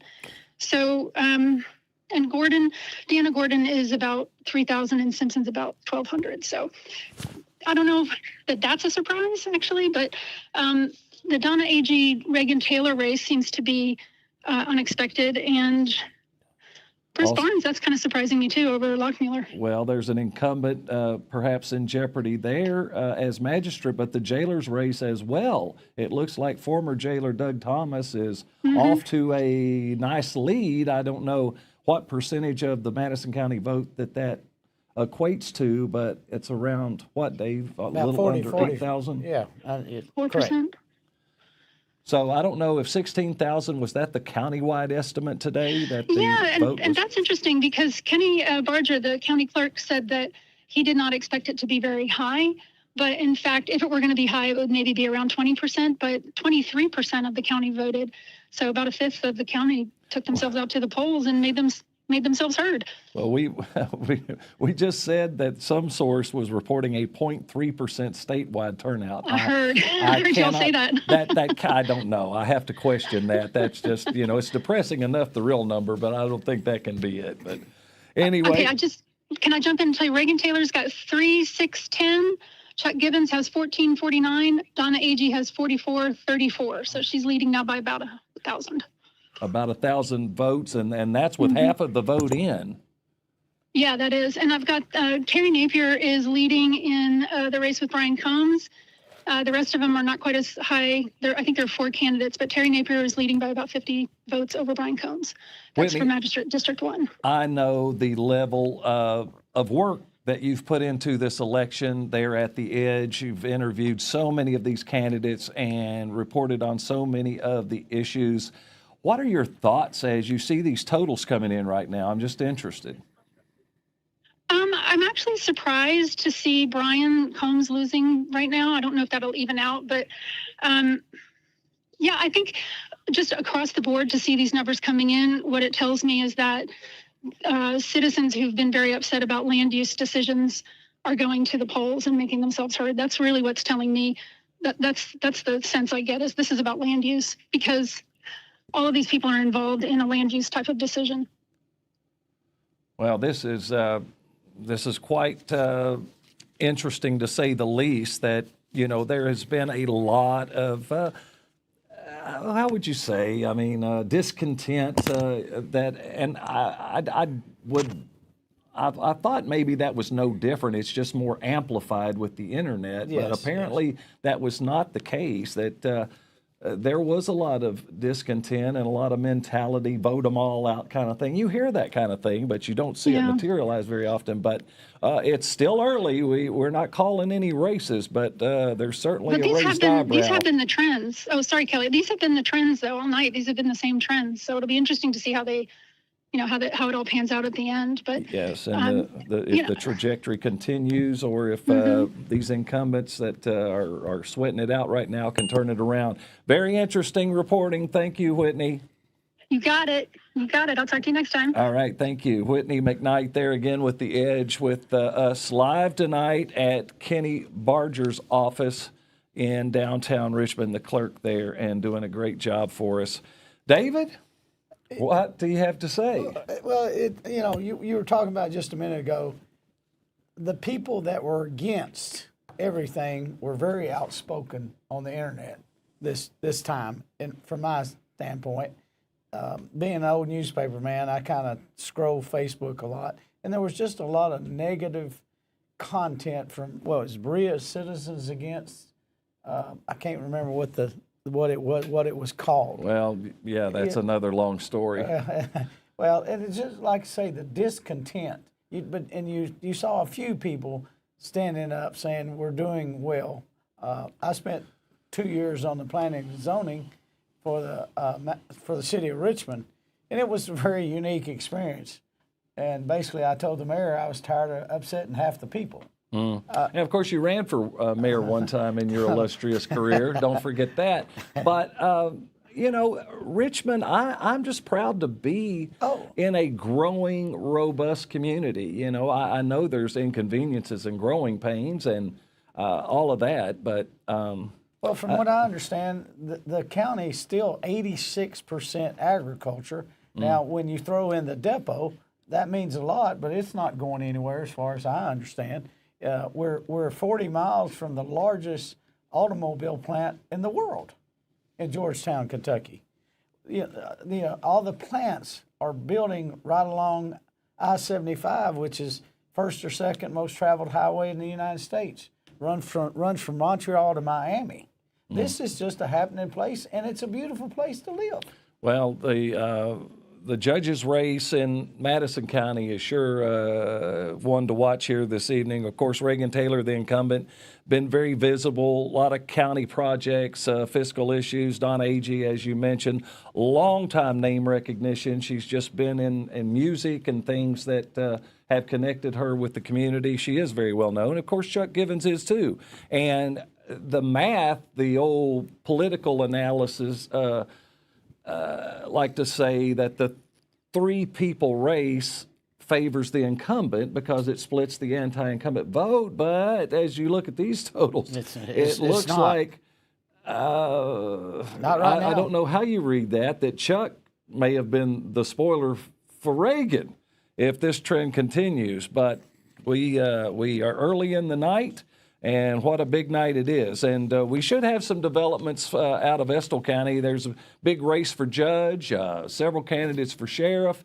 We haven't talked a lot about that as things are moving through the night, and they are running a little late with totals. But we're going to try to see what we can find out there, and we should have some totals out of both of those counties for this Hensley-Billings race that we're watching that also encompasses part of Madison County. And while we're talking about the district representative races, I just wanted to pull up those on the screen. David, there's 4 representative races that intersect Madison County, and they all take in parts of other counties, and we have that graphic that we're going to put up there. Now, District 89, we'll start there. That includes part of Madison, part of Laurel, Wolfe County, Lee, and Jackson. That's a unique mix. Well, it sure is. And that's Timmy Truitt's district, and he is unopposed. Now, you've got District 81. This is the Gordon Frazier and Andrew Simpson race that we've been following, and it looks like the incumbent, Deanna, of course, threw her hat in the ring for the Andy Barr seat, and it got a little crowded, yeah. And so she decided, hey, I kind of like the gig I had, and so I wondered if that might cost her some votes, but it does not appear so. That is District 81 and 81. District 81, that is Madison County. I guess that's just Madison County, yeah, and that's a unique district there. Now, District 71, that is Josh Bray's district, and he's also unopposed there. And the other contested race that we have tonight is the Darrell Billings, Bill Wesley race, or Darrell Billings, Jeff Hensley race, rather.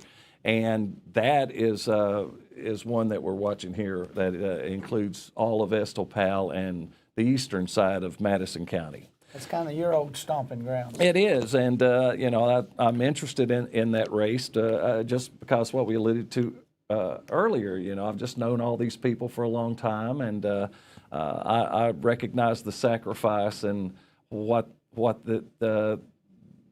they go through to go through this process to get elected. So somebody's going to be very happy, and there's going to be several, unfortunately, that have to go home and regroup and rethink about it. But we have lots more to get to. We're going to see what numbers we have. We'll take a quick break, and we'll be right back here on WBON-TV and 100.7 The Coyote. Who makes the best meal in Richmond? Nuevo Vallarta. Friendly service, a place that's good for kids and good for groups. Head to Nuevo Vallarta on Big Hill Avenue in Richmond. Nuevo Vallarta is known for warm hospitality, great prices, great food, and the best fajitas in town. Start with an appetizer, order a la carte, or choose from their huge menu of Mexican favorites for grown-ups and kids. Nuevo Vallarta on Big Hill Avenue in Richmond. Have you been looking for commercial space in Madison County? Pruitt & Sons Auctioneers, in association with Access Realty, is selling a large commercial property at 1001 Ace Drive in Berea in the Fountain Professional Park on a 1.175-acre lot. This two-story all-brick building has approximately 7,000 square feet on each floor with finished office space, multiple kitchens, bathrooms, and more. Less than 2 miles from I-75, this live and online auction takes place June 13th at 10 a.m. Learn more by following Pruitt & Sons Auctioneers on Facebook. It's that time of year when we are day and night driving with our kids all over. Your car never stops. At AMCO Transmissions, we make sure to keep you rolling. We have the latest technology, certified technicians, and longest warranty to keep your vehicles running strong. We specialize in all foreign and domestic transmissions, drivetrain, or just general maintenance. Did you know at AMCO the average customer saves $1,800 in comparison to the dealer? And AMCO has a longer warranty. Come see us at AMCO Transmission for the best service and the cheapest prices around. AA MCO. Cars of Kentucky is a proud sponsor of Eastern Kentucky University Athletics. In Richmond, we bleed maroon. Go Colonels. And when you're ready for your next pre-owned automobile, swing on over to Cars of Kentucky.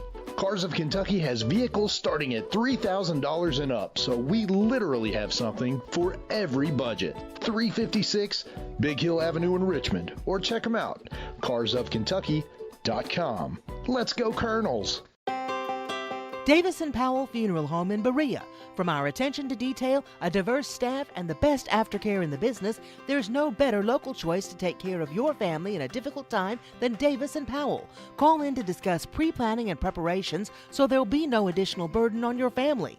Davis & Powell Funeral Home in Berea. For additional information, check them out at davisandpowellfuneralhome.com. Davis & Powell Funeral Home, always going the extra mile. When it comes to your pet's care, local matters. At W&W Veterinary Services, we're family owned and operated, not a big out-of-state corporation. That means we take the time to listen, answer your questions, and provide care that's tailored to your pet and your family. From wellness visits to advanced medical and surgical services, our caring team is here for pets of all ages. We're proud to serve Madison County and surrounding communities because healthy pets means happy homes. Visit W&W Veterinary Services, 3001 Irvin Road, Richmond, and check us out on Facebook. Excel Auto Care, your complete car care center, has been in business over 26 years. They are a great option for all the best brands of tires. They do transmission work. They'll work on your engine from top to bottom, no matter how complex the issue. And they always have their brake special, which is $279.99 for brakes and rotors on most vehicles. At Excel Auto Care, 245 North Keeneland Drive in Richmond, we offer discounts to Eastern students and our veterans.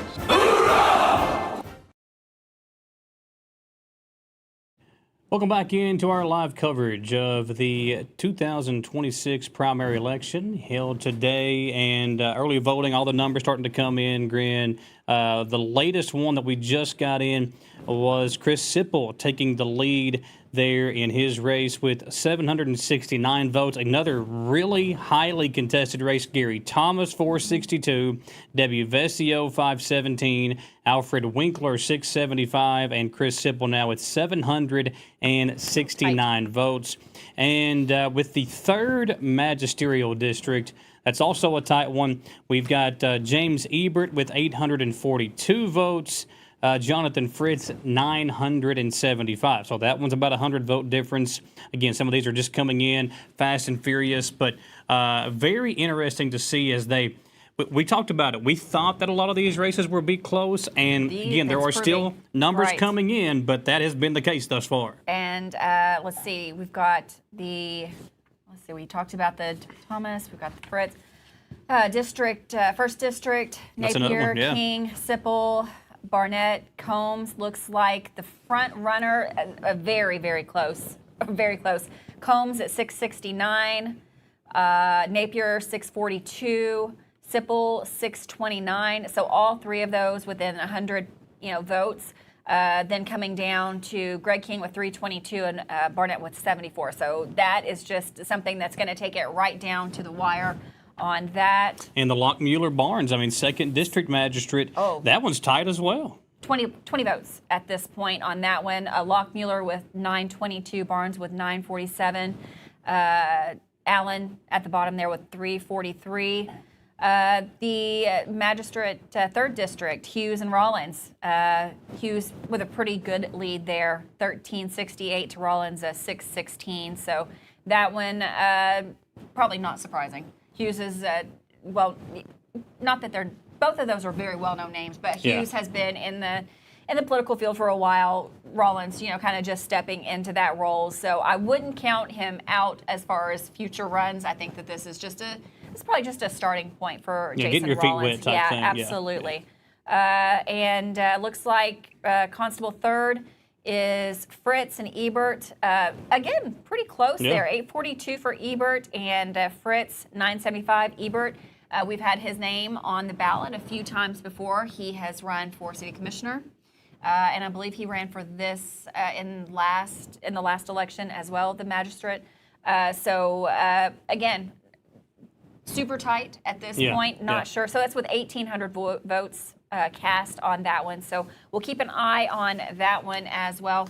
Again, those interesting races are the judge executive. Incumbent may be in a little bit of trouble there, getting maybe a little bit nervous on that one. Jailer, same situation. But I think that we have some more information coming in, and we're going to send it back over to Kelly at the decision desk.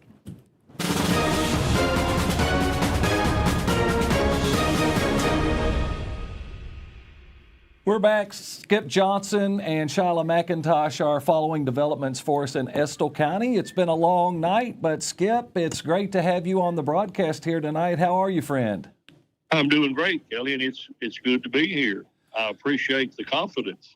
Well, I tell you, I can't think of someone better suited because I know what a history buff you are, including the history of county politics there in Estill County. And I'll tell you who taught me the ropes was old Red Williams back in the day. And we went to every precinct in the county for our election coverage, and it's just learned things that I've never forgotten. And I still enjoy politics, as I know you do. But you've got some big races in Estill County from the top of the ticket right on down, like starting with the judges race.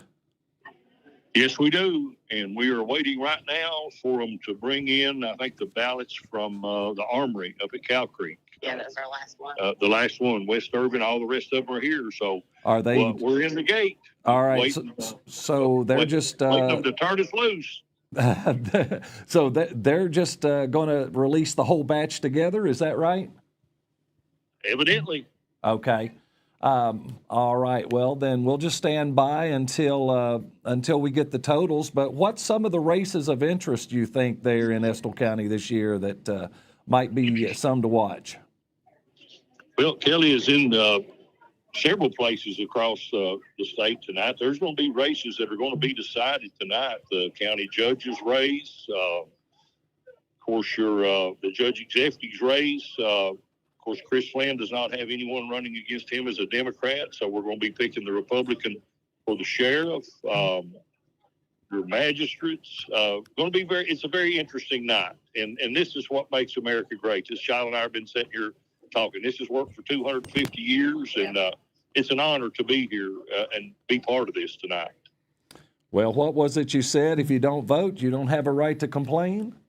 That's what I was brought up. That was the saying in our house. So, my father took me and registered me to vote just literally the day that I turned 18. And, you are a mirror of your environment. So exactly. If you want your voice heard, you have to cast that vote. Right. So if you don't vote, you can't complain. Okay. Well, we will check back with you guys when you get the final tallies, and we'll just let you kind of run down the tickets and let us know the winners and losers then. Yes, sir. We'll be here. All right. We'll talk to you soon. Thank you, guys. All right. So there's Skip and Shyla keeping up with things, and sometimes that's the way the clerks do it. They'll just wait and tabulate everything and do one data dump, and that's how they're going to do things. We'll also should be able to get some figures pretty soon in that same time period regarding things in Powell County, and we're following Madison County as well, because we're going to give you the unofficial results as soon as we get those tabulated for the Jeff Hensley Billings race. Everything that we are seeing in the early vote and in Madison County, Billings has a lead in Madison County, not by a lot, a couple hundred votes right now, and as expected, carrying his home county well. And remember, last time that he ran against Bill Wesley, he had those same dynamics, and it was Estill County vote that ultimately did him in. But he's had a big ground game this year, David, and been out working it. A little different approach this year, and just getting out and interacting with the people and all of that. So it always comes down, generally, that race is a 200-vote race, and it really comes down to that. That's just, that was the objective. He had to move the needle a couple hundred votes, and that's what we're watching here tonight. And I also have those figures from the last time that we can compare when those totals come in, and will tell us a little something. It's an interesting night. It really is. A lot of close races, sort of didn't know what to expect in some of them, because you got to think about it. You got Doug Thomas running against former jailer, well liked in the community, and kind of beating up on the current jailer, who is a good man.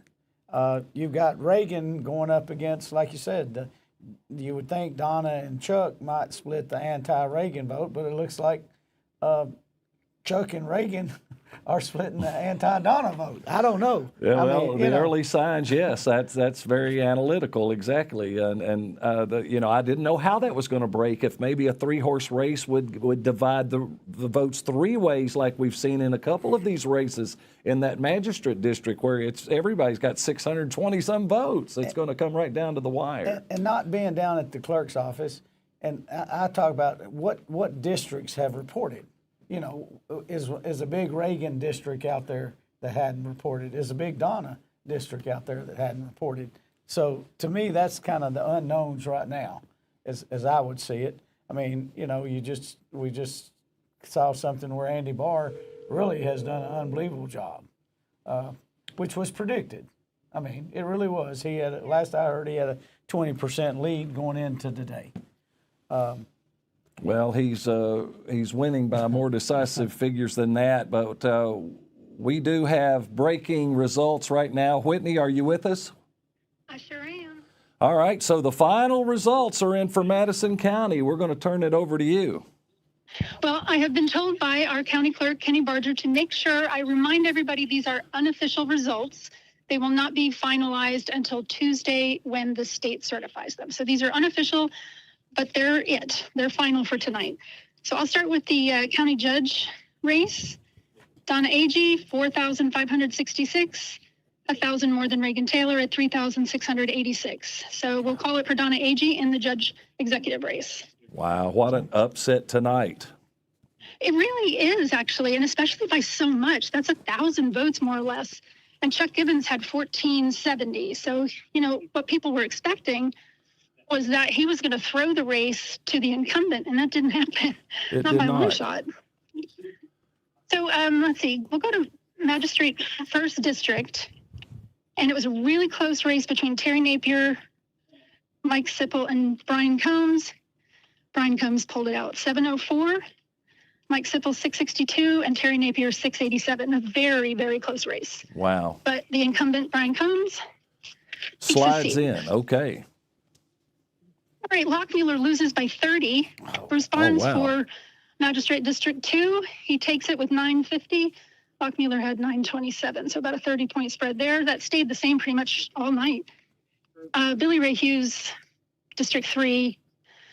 That was double Jason Scott Rawlins. So Billy Ray Hughes takes it 1385. Rawlins had 618. So who won the district that Billy Ray Hughes. incumbent he won. Lockmuller? No, he Barnes, lost. Bruce Barnes. Yep, Bruce Barnes wins. Another unofficial another upset of an incumbent here tonight. So Combs and Hughes apparently are the, let's see, they will be returning to court. Lockmuller will not. And then the other race, go ahead, Whitney, I'm sorry, I'm just keeping up. Yeah, no, I understand. And I want to correct myself if I made a mistake. I think I might have said Chris Sipple in the magistrate for first district race. So I want to be clear that it was Mike Sipple, because Chris Sipple, his brother, won the 4th district. So Chris Sipple has, this is the 4th district.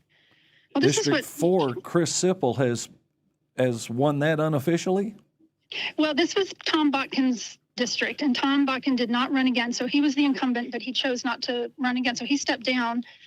Alfred Winkler, I think, was supposed to win. I think that was the expectation. Okay. But Chris Sipple won 800, and Winkler came in at 692. So Sipple takes it by about 100. So the court will be Sipple, Hughes, Combs, and Barnes. Bruce Barnes. Yes, Bruce Barnes. Yep. Wow. Okay. So Yep. 2 slide back in, and 2 look like they've. I don't know that I would say they slide back in. These were really close races. Well, Billy Ray Hughes, I think, did win. You that's said true. pretty handily, but the other races were pretty close. And Very close. Yeah, and if you want the district judge, that what looks about like the it's gonna- jailer's race? Let's talk about that. Doug Thomas by a landslide. Let me go back and get the actual numbers. So Doug Thomas, 4,782. The incumbent Larry Brock, 3,041. 1,041, yeah. So that's 1,750 votes there. And Doug, of course, the last time he got beat, he was a Democrat, and he's come back as a Republican this time. And, I'm not being political here. We all know how the complexion of Madison County has changed in the last 25, 30 years from a strong Democratic county to now a more leaning Republican county. So that made the difference for Doug Thomas, it appears. I don't really know. I know that there was frustration with that race. There was frustration with the incumbent, and Doug Thomas There's did a lot always of frustration campaigning. with the jail and the issues. It's always, a big topic. So. And it may not have been Brock's fault, frankly. I'm not really sure. I've looked into it. I think a lot of it has to do with the dynamics between the state and the county. But regardless, yeah, he lost. it's a deep subject for sure. Mm-hmm.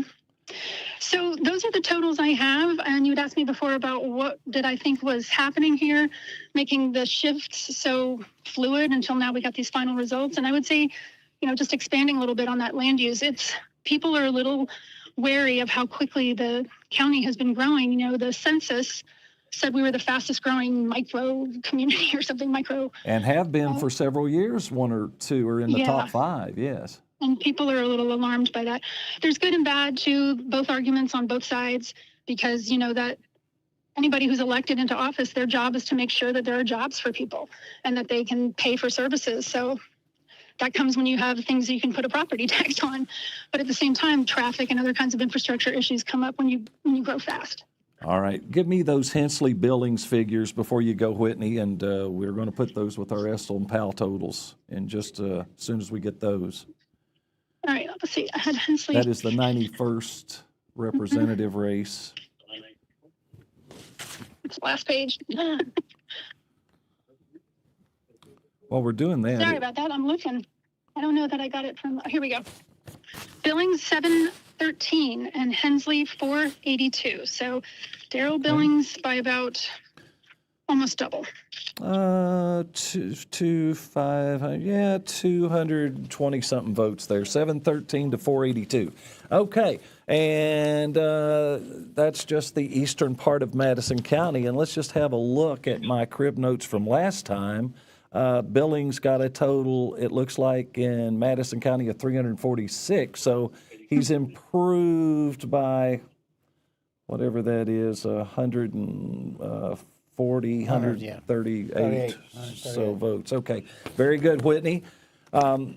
So anything else? We've got the magistrate. Is that all the county races? You got any other surprises? Yeah, well, I don't know that this is a surprise, but I wanted to just give you the final totals on the 81st district. So Deanna Fraser Gordon had 3,212. Andrew Simpson came in at 1,682. 682. Mm-hmm. Okay. So I think that's it for my review. And do you want to know what any of the national races or the federal races came out to be? Sure. Just go ahead and see how Madison County voted for those folks.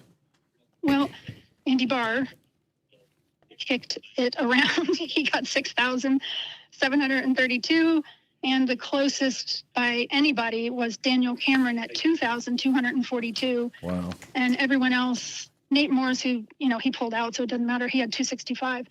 No one else really broke 100. So it's Andy Barr all the way as far as that goes. And then Zach Dembo for the congressional race of the Democratic candidate was Zach Dembo, and Ralph Alvarado for the Republican U.S. Congress seat.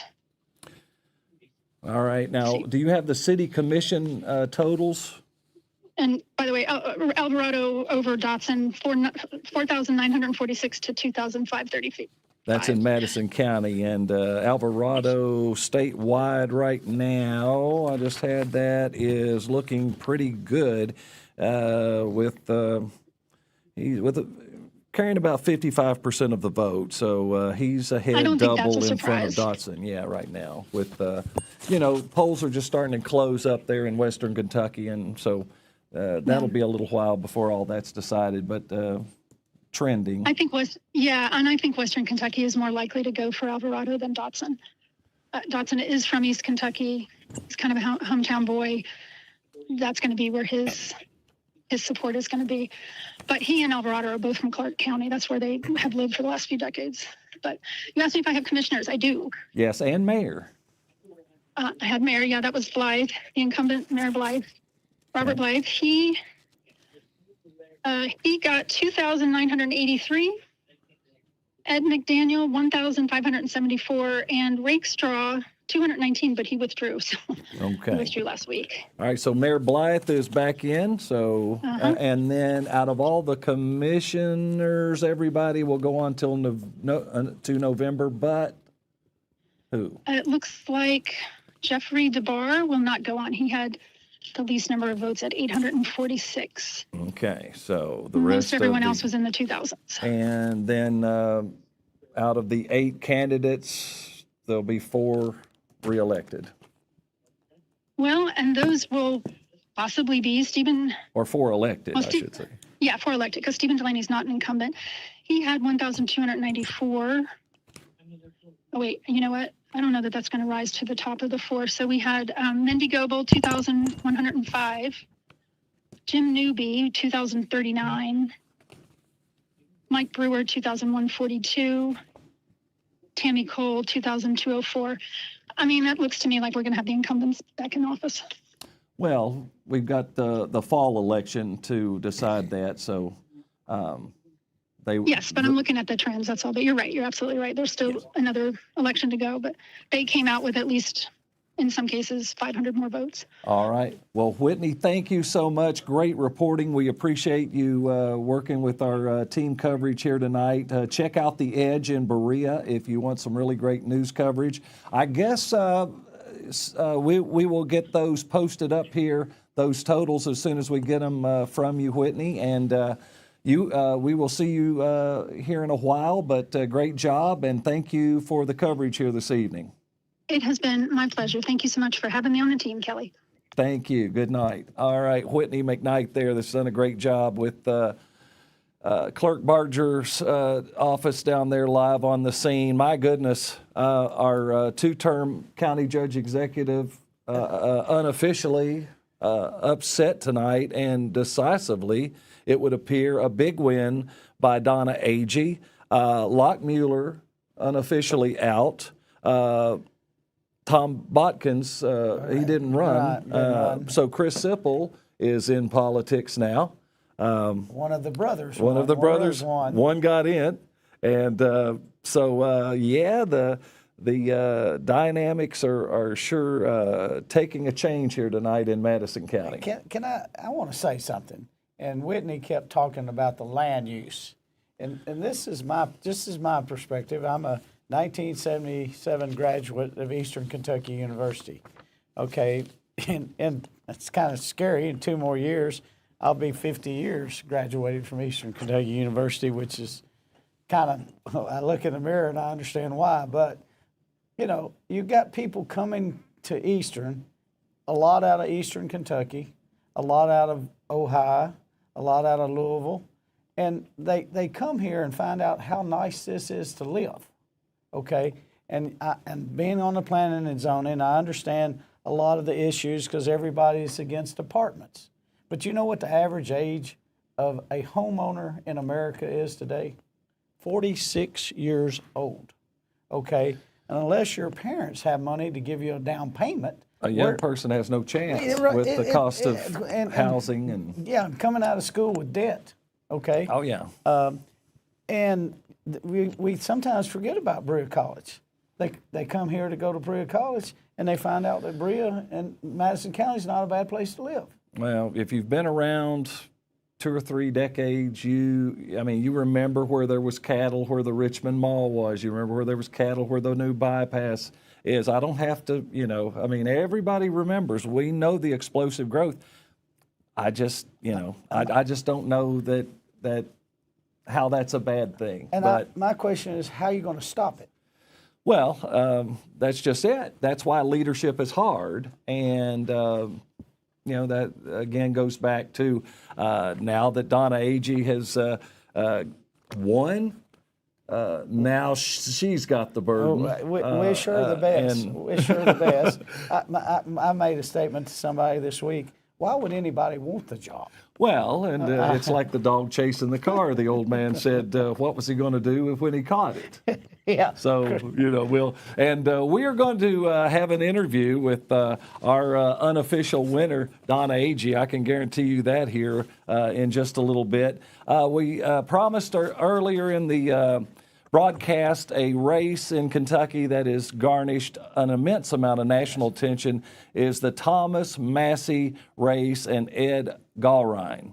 And right now, with about 40% of the vote, Gallrein has him by about 5,000 votes, 26 and change to 21 and change. And it doesn't look good for Massey. And this is we can talk a little bit about that later. I don't want to get too deep in the weeds because we've got a lot of local results that I think are coming in here in just a few minutes. So it's a good time for us to take a quick break. And when we come back, we're going to have some more totals out of Powell and Estill and follow some of these other races for you, including that Wesley Smith senatorial and the Jeff Hensley Billings race and those local county races in Estill County, and keep you abreast of what's happening here on this unprecedented night in elections here in Madison County. For the team, I'm Kelly Wallingford. Stay tuned. Thanks for joining us. We'll be right back after these words. Need your vehicle running right? Well, take it to CT Diesel Performance in Richmond. Right now, take advantage of their $69.95 front-end alignment special for all gas vehicles. From brake pads and wiper blades to headlights, tail lights, and all the little things that keep your car working every day, CT Diesel Performance has you covered. Friendly service, dependable work, and prices you can trust. Like CT Diesel Performance on Facebook for other great deals, or stop by 2269 Enterprise Drive in Richmond and get your vehicle back at its peak performance. Hi, my name is Michael Bucky Wilson, CEO, President here at CG Bank. As your local community bank, we take the time to get to know our valued customers. As a banker, I know that every day we touch lives, whether it be the local farmer expanding his crop or a neighbor planning their daughter's wedding. CG Bank is there to help you along the way. Stop by any of our 6 convenient locations in Urban, Richmond, Berea, or Stanton and see what community banking is all about. Or visit us online at www.cg.bank. CG Bank is a member FDIC and equal housing lender. To some, it's just a boat.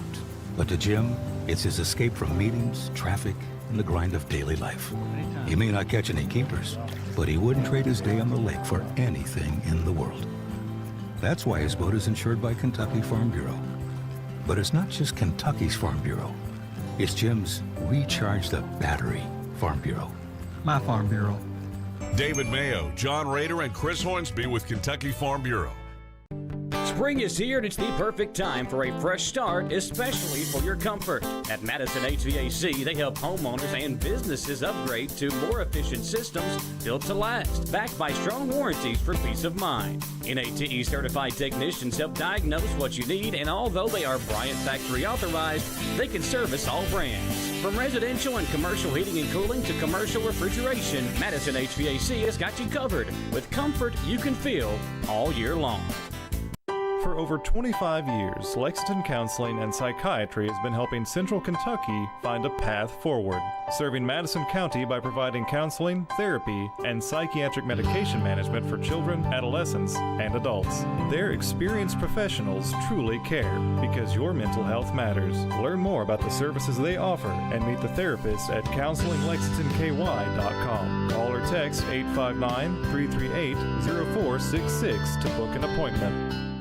I started the weight loss program at Bare Aesthetics. I was overweight. I kind of was at my wit's end. I've lost 81 pounds in 5 months. I did not expect to lose that much. 2 months in, that's when my clothes were like, wow, I'm gonna have to buy different pants. My health is so much better. I feel like I can do things for so much longer. I just sit in a chair better, which is kind of a weird thing to say. I can put my shoes on better, get out of the shower better. It's just like the little tiny things that you don't even think about. Overall, everything is better. Stuck on the side of the road in Central Kentucky? Don't stress. Call Classic Towing. Fast, reliable, and available 24/7. Whether it's an accident, breakdown, a dead battery, or you just need fuel delivery, tire changes, or a door unlock, Classic Towing does it all with hometown care and professional service. We'll get you back on the road in no time. Call 859-448-5111. Classic Towing, Madison County's fastest growing towing company. Welcome back in, everyone, to Election Central coverage here on WBON-TV. Michael Watkins, Gwendolyn Morton, and Gwendolyn having the final numbers in, again, unofficially for Madison County. But as we thought, a lot of these races very tight throughout the evening. Really appreciate Whitney, who is going to have a chat with Kenny Barger at some point down the road here, very early coming in on our broadcast here. But before we dive deeper into the numbers, we do want to announce that the AP announced around 7:30 or so that U.S. Representative Andy Barr won the Republican primary in the race to replace Kentucky's U.S. Senator Mitch McConnell, who is stepping down in a generational changing of the guard for the party, with Barr taking that seat. And again, you can see the numbers there: 48,406 votes. Daniel Cameron coming in second place, but Barr beating him by more than half. Yeah, so I think that's definitely a bigger gap than we expected in that race. So interesting numbers here across the board, both on the state level and local. And we're going to go over some of those numbers here in just a second. But just an interesting race so far, and just so many. I don't want to use the word upset, but just some surprises Yeah. so far. So we're going to go over those numbers here in just a second. I think we're waiting on. Are we Well, ready you've got for your commissioner races numbers there, and Whitney talked about the top 4 and the top 8 who will advance to November, but you've got the official numbers there for I us. do have those, and so we're going to see where we all ended up. And I kind of think that this is exactly where we thought we were going to be in this one. I think this one is not surprising. We ended up with the top 4, Mindy Goebel, Jim Newby, Tammy Cole, and Mike Brewer. That's, of course, those were the incumbents. We just expected to see those, and I think we also expected to see Kristen Arnold in that 5th position, and I think that she's going to make a good run for November. She could knock one of these out. The other ones, this is pretty much exactly, I think, where we expected to end this race. So interesting numbers there. We've got Kristen Arnold came in within 300 votes, essentially. 200. Yeah, within a couple hundred votes, really, of Jim Newby, and that's where we ended with the top 5 all within 300 to 400 Yes, votes absolutely. of each other. So obviously with DeBar being the one that won't make it into November, With it'll be 846. very interesting to see. But the 4 incumbents all right there together, essentially. 2204 for Cole, 2142 for Brewer, 2105 for Goebel, and 2039 for Newby. So the 4 incumbents all within 100-ish votes of each other. So very interesting to see those numbers come through as well. And expected. Yeah. Expected there. All right. Well, Kelly Wallingford over at the decision desk and David Shue, they have got Kelly's brother on the line. So we'll send it back over to them with an update from Powell County, and the final numbers are in.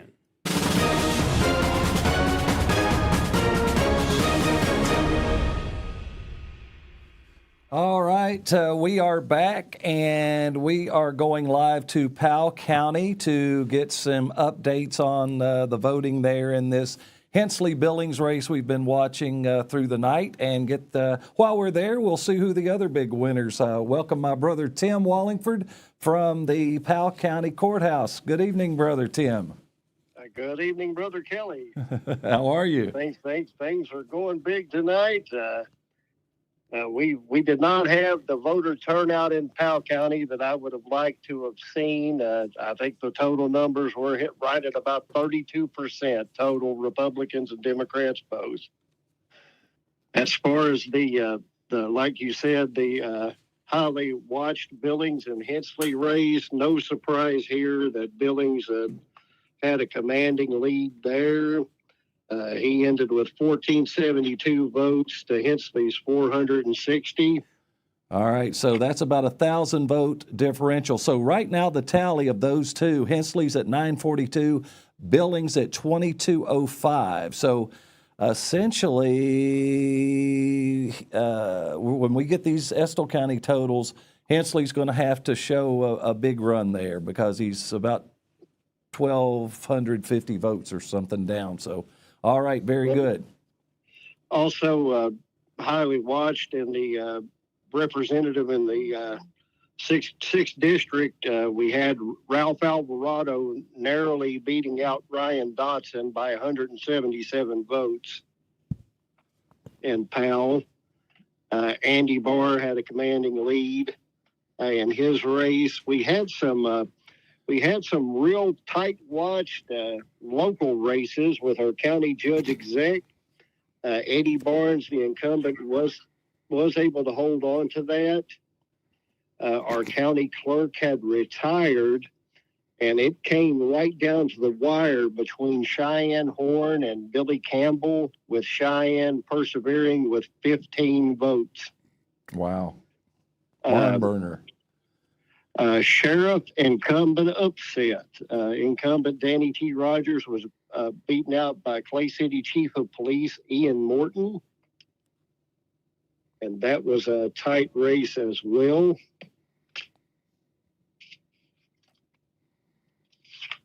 On the Democrat side, we had Amy McGrath winning over Charles Booker by 84 votes.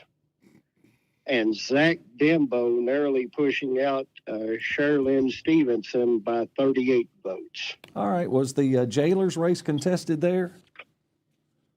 No, Teddy Lacey won it by a pretty good margin. He was the incumbent. All right. Okay. Yeah, he had 1666 to Billy Holder's 275. Okay. Well, any other interesting Powell County developments before we let you go? I think that hits all the high spots, brother. All right. Well, Tim, I appreciate your help tonight very much. And we have one county to go, and we can call this 91st representative race. Thank you so much. Appreciate your participation in our team coverage tonight, Tim. Thank you again. You're welcome. Have a good rest of your evening. You too, sir.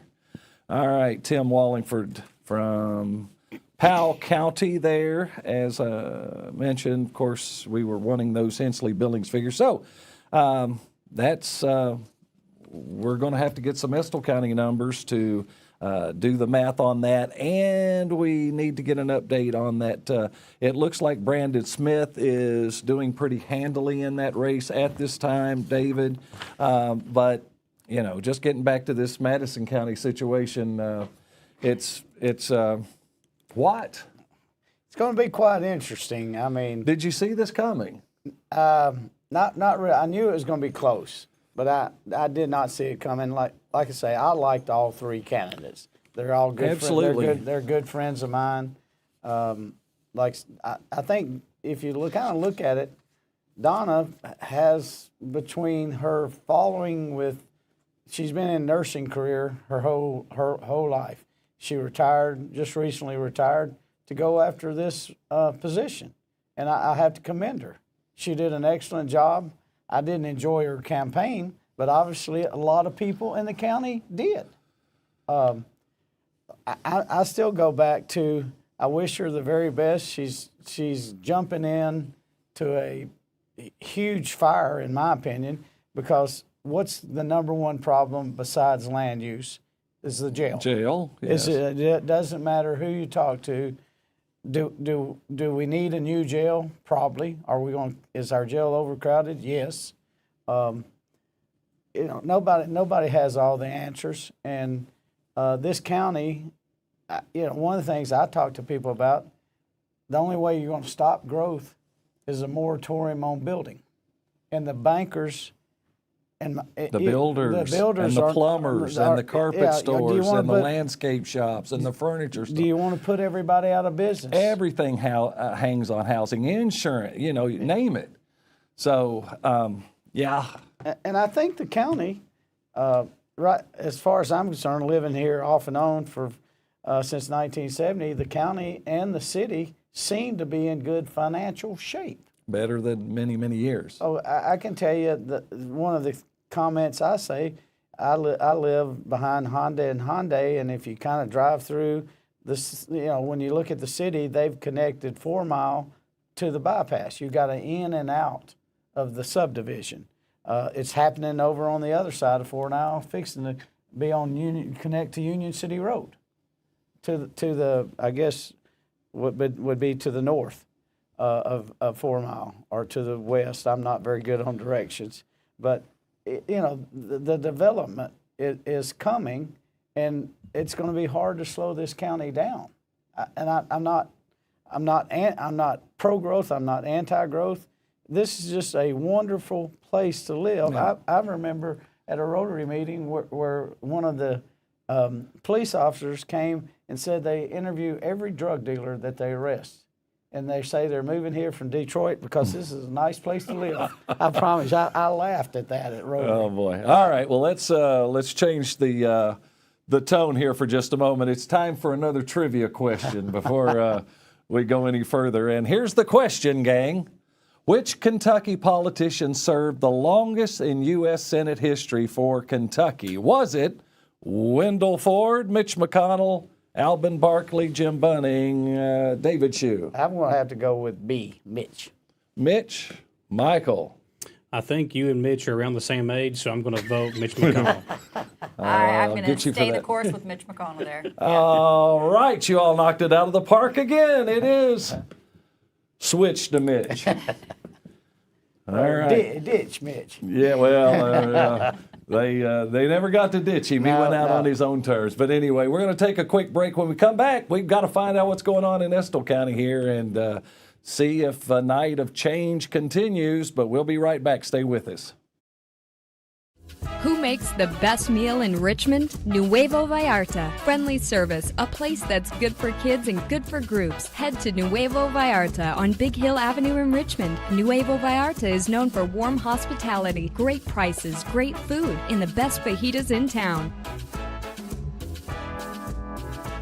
Start with an appetizer, order a la carte, or choose from their huge menu of Mexican favorites for grown-ups and kids. Nuevo Vallarta on Big Hill Avenue in Richmond. Have you been looking for commercial space in Madison County? Pruitt & Sons Auctioneers, in association with Access Realty, is selling a large commercial property at 1001 Ace Drive in Berea in the Fountain Professional Park on a 1.175-acre lot. This two-story all-brick building has approximately 7,000 square feet on each floor with finished office space, multiple kitchens, bathrooms, and more. Less than 2 miles from I-75, this live and online auction takes place June 13th at 10 a.m. Learn more by following Pruitt & Sons Auctioneers on Facebook. It's that time of year when we are day and night driving with our kids all over. Your car never stops. At AMCO Transmissions, we make sure to keep you rolling. We have the latest technology, certified technicians, and longest warranty to keep your vehicles running strong. We specialize in all foreign and domestic transmissions, drivetrain, or just general maintenance. Did you know at AMCO the average customer saves $1,800 in comparison to the dealer? And AMCO has a longer warranty. Come see us at AMCO Transmission for the best service and the cheapest prices around. AA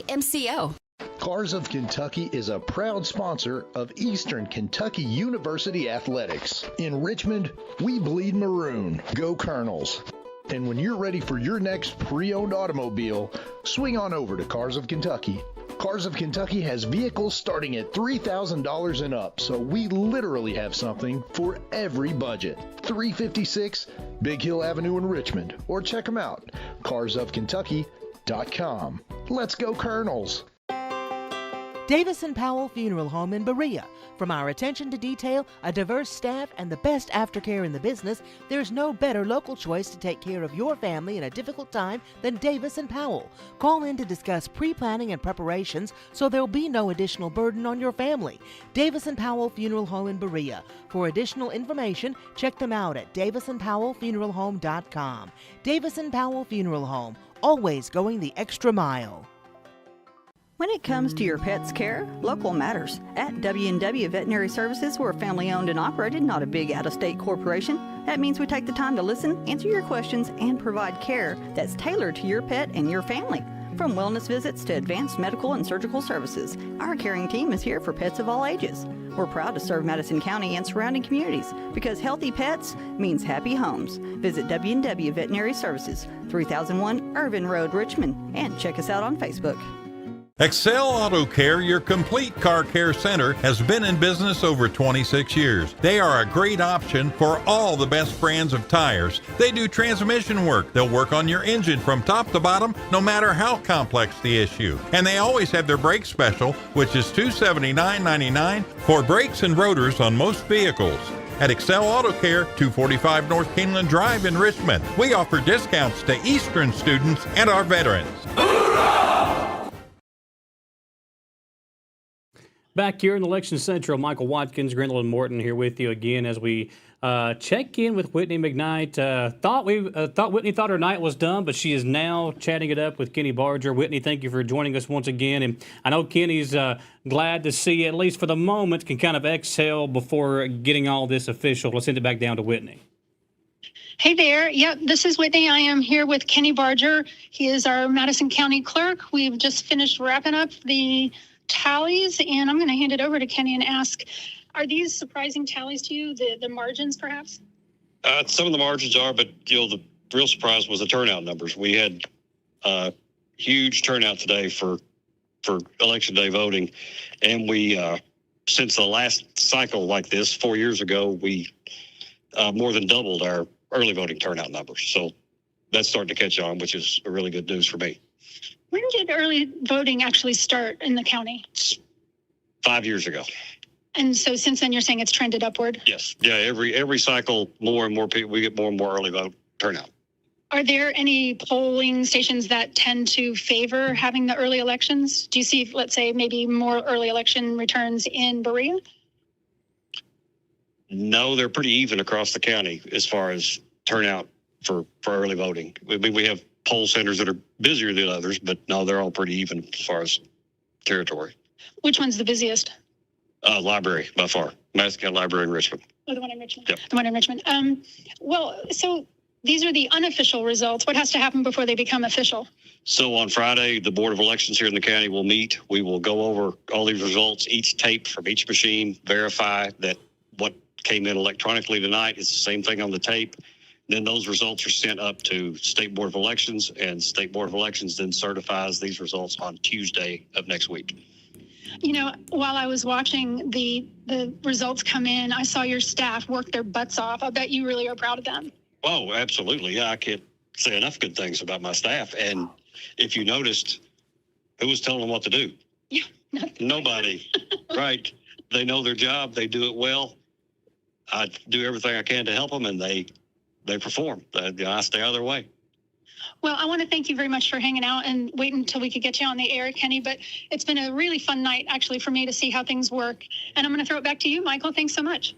All right, thanks, Whitney, once again. Appreciate that. And Grin, you know, when you look at, again, the numbers, the races, and I know Kenny is so appreciative of his staff and all the poll workers. Again, I went to Arlington today around 2:30-ish and was parked in the building, out of the building in less than 5 minutes. Right. I mean, it was that fast. And again, having the early voting is a big deal, but also having all the precincts. I mean, I could have went to the library. I could have went to one of the school locations in town there as well that had the voting you could go to. You got the Russell Acton Folk Center over in Berea. There are so many options. Right. All of them you can take advantage of, and I think that is huge for the county as we move forward and continue to find ways to make this process more feasible for people to come out to, and I think that's why we had a 23% turnout today. And a big thanks to those people who are coming out and doing the polling. You know, with all these locations, that's a lot of manpower, and every year we have that push to get enough workers to come out and do this. And a big appreciation for those people who, you know, show up and are there, your election officers, and that are helping out with this voting process, because that's a big undertaking. And for, you know, the guys that are doing that, just making sure that all runs smoothly across all those polling places. And, you know, we've taken it from a one-day process to this multi-day process. It's definitely been a big help, I think, for most citizens, those working people that just can't fit it in, you know, normally. So I think that's just a great turnout and a great turn in our voting. He said 5 years that we've been doing this now, and it's just a good thing. You know, before we go back over to Kelly and David at the decision desk, the pandemic changed a lot of things, the way we do a lot of things. Mm-hmm. I think one positive we can take from that is how we do voting now. I think that's a big deal. Yes, I agree. Okay. Back over to Kelly and David. They have sent an update from Estill County. We'll send it over there. Back to the decision desk.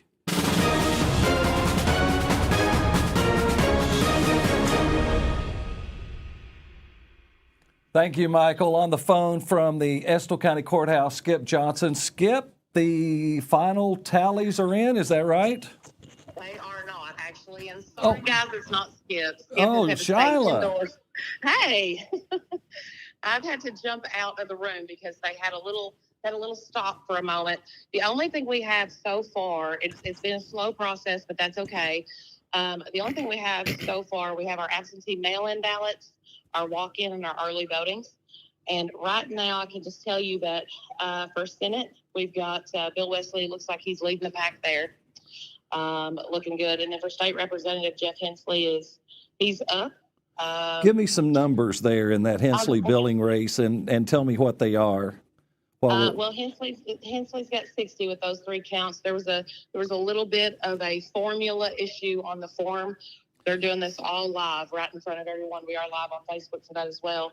And there was a formula issue on the tally.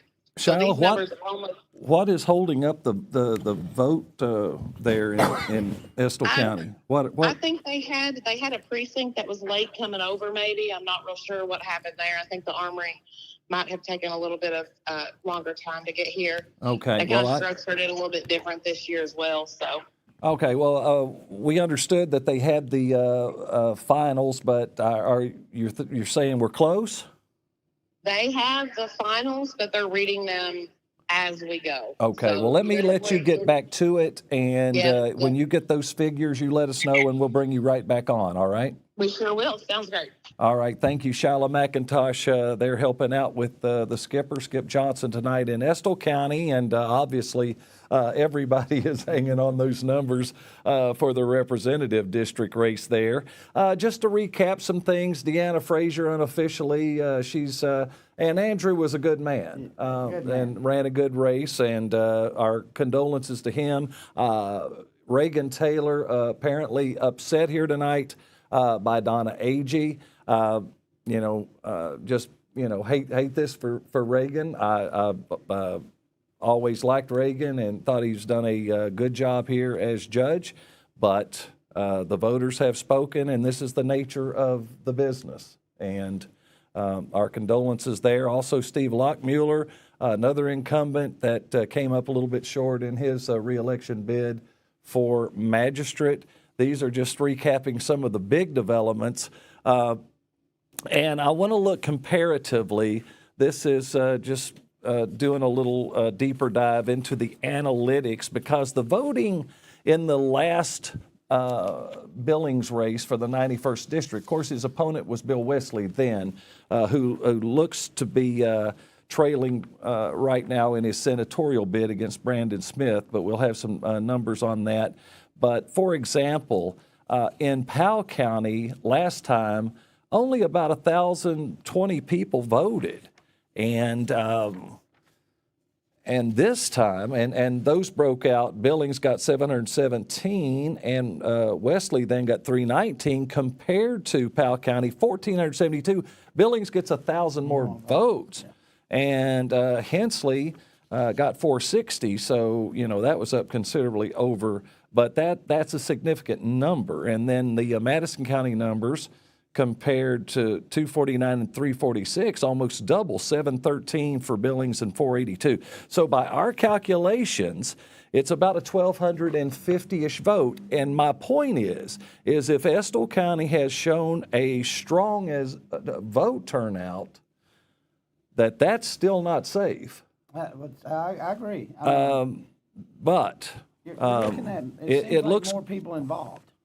Yes, but that's Hensley's home county, and we're all anxiously awaiting the numbers that have been very slow in coming here. And as you just heard us on the phone, a little problem with one of the precincts or something going on there that is delaying things. But we're going to try to get you some updated numbers on the Brandon Smith and Bill Wesley race here in just a moment.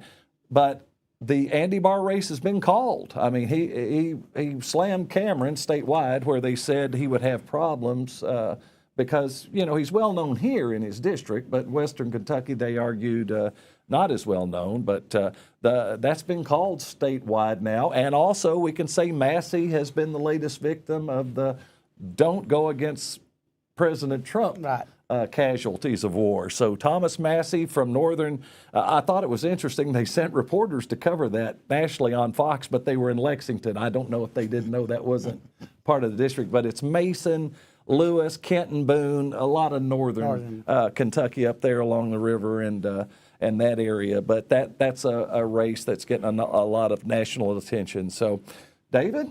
Well, I kind of, the scuttlebutt that I heard that Massey was going to have a tough time, and it's obvious he did.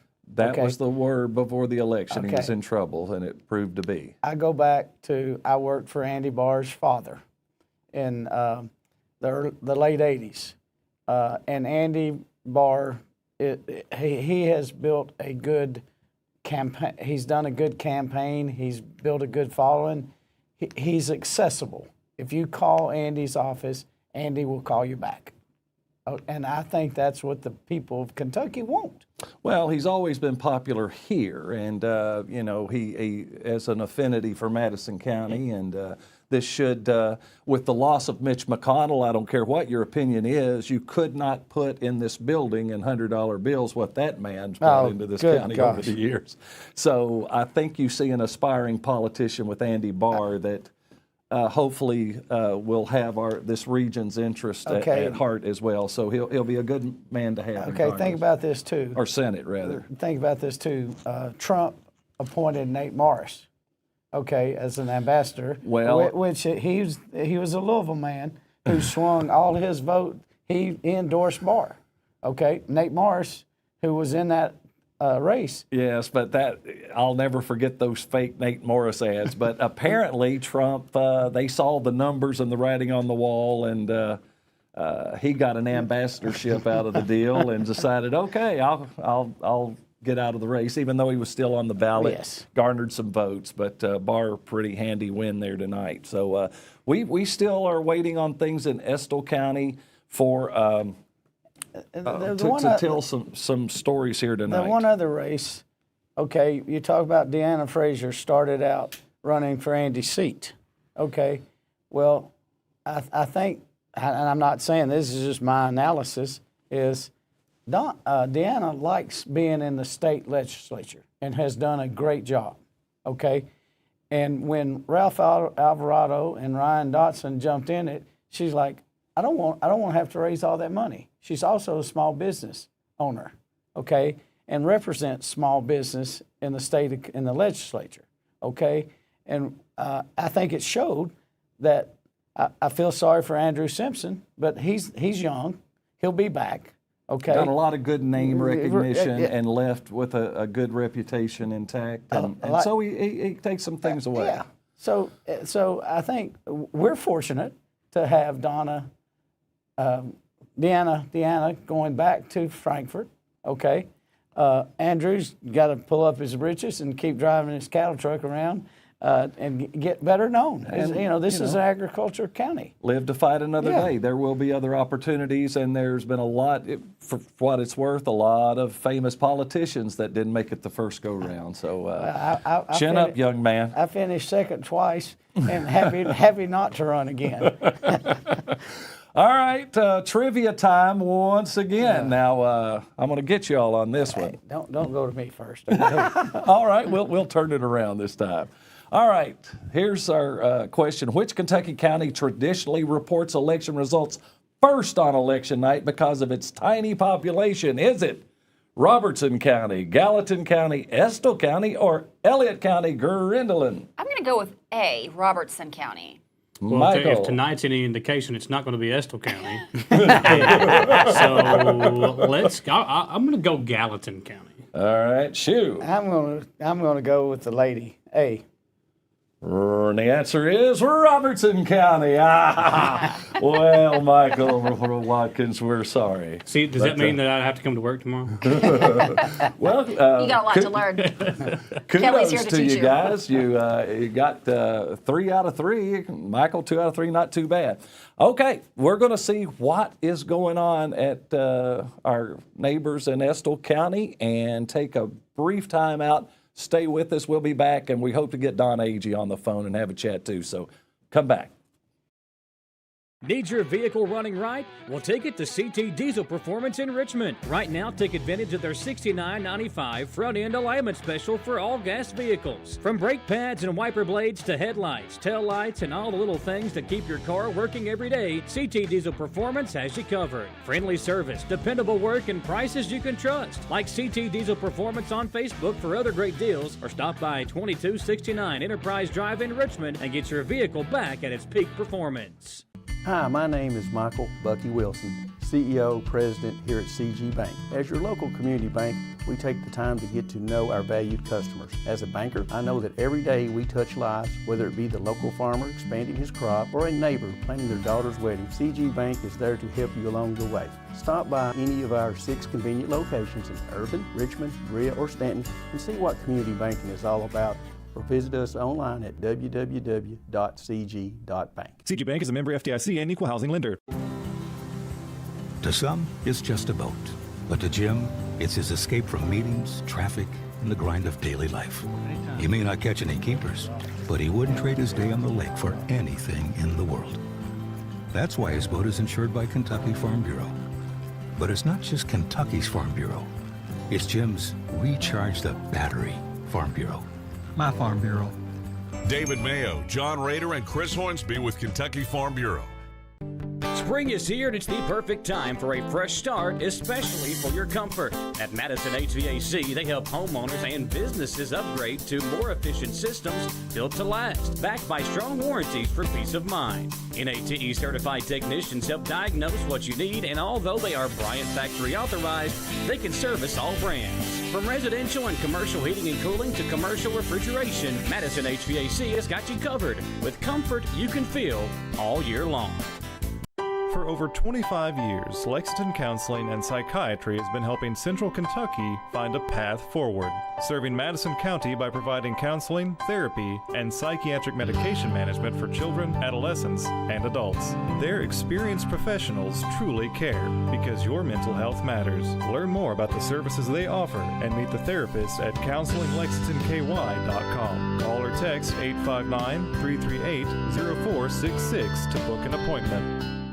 I started the weight loss program at Bare Aesthetics. I was overweight. I kind of was at my wit's end. I've lost 81 pounds in 5 months. I did not expect to lose that much. 2 months in, that's when my clothes were like, wow, I'm gonna have to buy different pants. My health is so much better. I feel like I can do things for so much longer. I just sit in a chair better, which is kind of a weird thing to say. I can put my shoes on better, get out of the shower better. It's just like the little tiny things that you don't even think about. Overall, everything is better.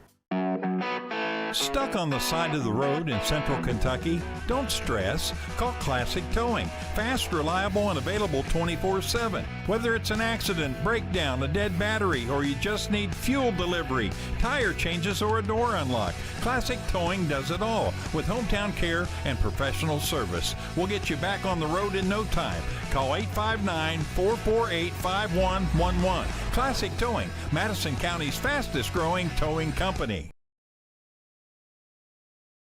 Welcome back into Election Central here on WBON-TV and 100.7 The Coyote. Green, let me just say something. It's been nice having you back. Oh, you know what?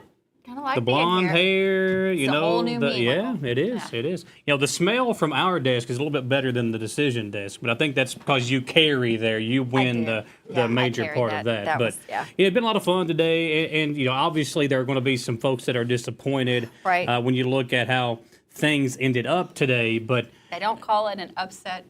well, exactly. And it's just like, you know, obviously being here, the majority of what I do involves with the sports stuff, and you see some upsets in sports and things like that as well. What you have to do is you have to regroup. And for these folks that are politicians, you know, if they are going to run again, you can learn from what you did or didn't do this time and better prepare for the next time. I think, you know, as Kelly and David alluded to, a lot of these folks, we will see their name on the ballot once again, whether it be Andrew Simpson or maybe it's Ebert again, Ed McDaniel, who posted a little thing to the city of Richmond. Yeah. It'll be interesting to see the incumbents that didn't make it. Who's going to come back on those? You know, we've got some big upsets there. Will Reagan Taylor, you know, regroup and come back? What's going to happen there? What's going to happen with the jailer? Yeah. You know, we don't. That's going to be an interesting trajectory to follow here in the next few years. That a lot can happen. So we'll see where that goes. We can go again over the numbers real quick here. Let's see. We've got Gordon and the state representative, 81st. We've got jailer. We had Doug Thomas. That was a pretty big margin there. I don't have those numbers. Donna Agee, again, we're going to call it an upset. That really was one of those races that we just thought really could have gone anyway. And but still a surprise. It's so hard to get an incumbent out of the seat, and Donna Agee has pulled that off. Magistrate 1, Combs. 2 is Bruce Barnes. Upset. Different. Didn't expect that one. Yeah, and I think Bruce kind of came out of nowhere again. guy, He said, you know, former Democrat. Yes. He switched his beliefs because of his religious beliefs. Changed his views, and now he is a Republican, and he takes the seat from Lockmuller. Charles Andrew Allen also running there, but Barnes winning over Lockmuller. Right. Hughes back in, didn't, you know, that was kind of expected. But again, Jason Rollins, I wouldn't count him out. I think this was just an introduction into the political field, and I think that we will see him again. Good name recognition, been working for the fire in Waco and chief positions for a while, so I would expect to see him back. Mayor Blythe, this will be the last term. This is the last time that we'll be covering Mayor Blythe's election. So And on that note, Ed McDaniel posted a message to the city of Richmond, and Gage has it up here for us. Thank you, Richmond. I am incredibly humbled and deeply grateful for every single person who showed up, voted, and supported our campaign in today's primary election. Because of your hard work, your conversations with neighbors, and your belief in a brighter future for our city, the numbers we put up today give us some serious momentum heading into the fall general election. We have some ground to make up, but looking at the energy, passion of this community, I have absolutely no doubt that we can get it done. This is just the beginning. Let's keep this momentum rolling, keep working hard for Richmond, and take this all the way to November. Thank you all so much, and let's get to work. That's from Ed McDaniel posting that. So again, that's a name that we're going to see come up again, probably running it for mayor again with Blythe's last term coming. And Blythe put out some great numbers, which you would expect as the incumbent. He got about twice what Ed McDaniel did. But again, I think that this, like you said earlier, is probably just a name recognition thing. Ed McDaniel's trying to get his name out there because the next election will be here before you know it. City commissioners, our incumbents got the top 4 spots, which you can expect. Also, I don't think it's any surprise that Kristen Arnold came in that number 5 position. I would expect her to be a big contender when it comes to November, and we're back in these seats and looking at this again. So I'd keep your eye on Kristen Arnold. I wouldn't count her out. Always the possibility there. Yeah, it's a big day, as you talked about, with some of those numbers. And before we go back to another commercial break, again, we're still waiting on the numbers coming in from Estill County. I do want to say thank you to all of the great folks that worked here putting this broadcast together. Right. You know, from Whitney and Tim and Skip and Shyla out in the field at their particular locations, and all the things that they have provided for us tonight. Garrett, Luke, and Gage behind the scenes here, and Addie.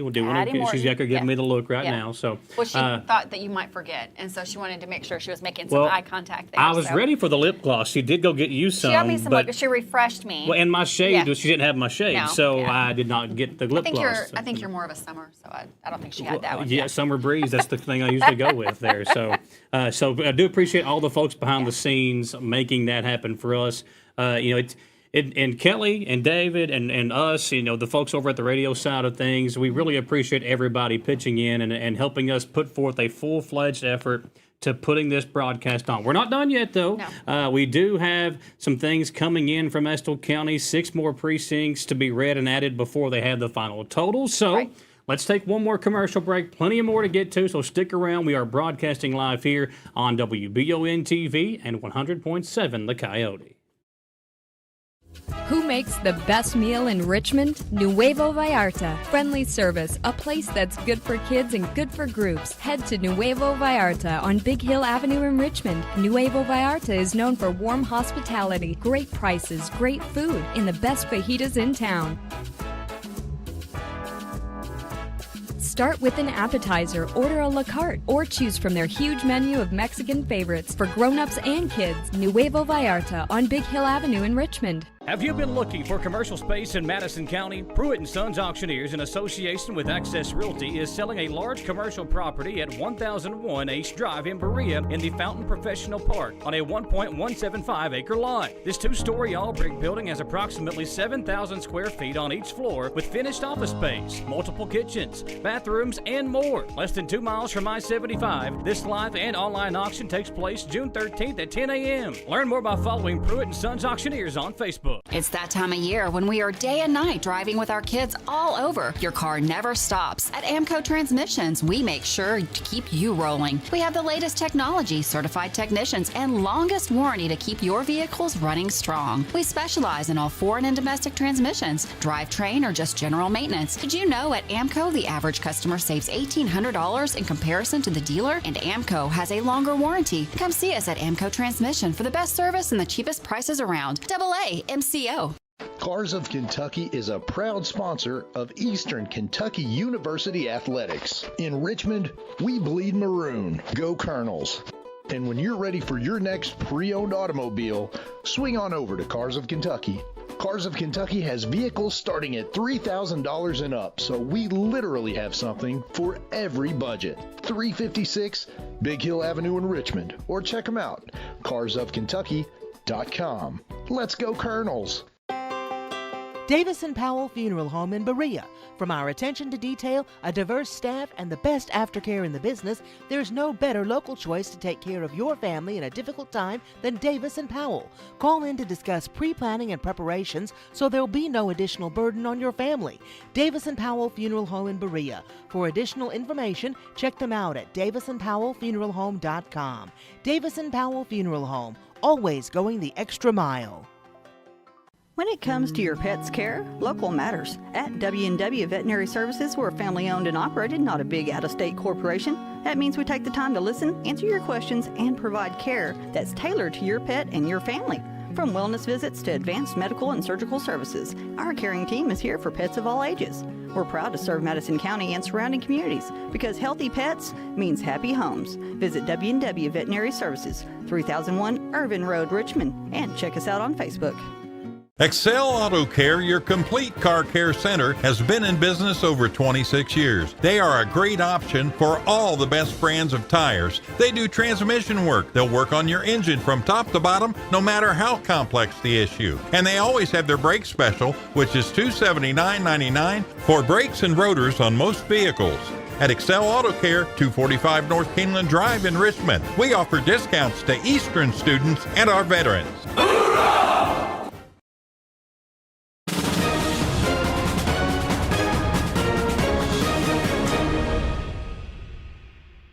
We're back here on the outlets of Wallingford Media. Thanks so much for letting us in your homes and on your radio here on WBON-TV and 100.7 The Coyote, and of course our streaming arms on Facebook and YouTube.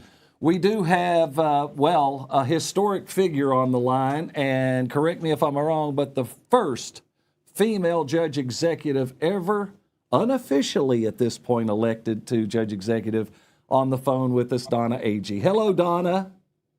Hey, Kelly. Congratulations. Thank you, sir. I'm very happy. Well, what are you feeling right now?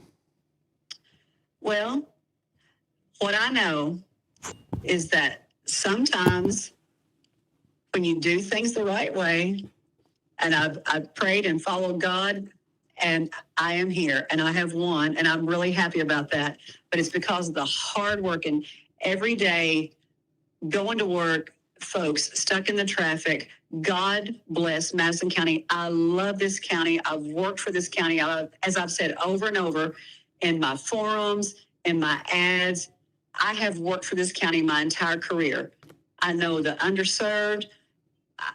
I'm one of those kids. You know, I am that person, and I'm so happy to win tonight, to be a voice for everyone in this county.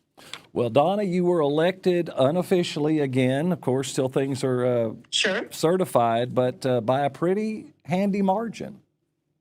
Right. What was the vote? What was the vote margin?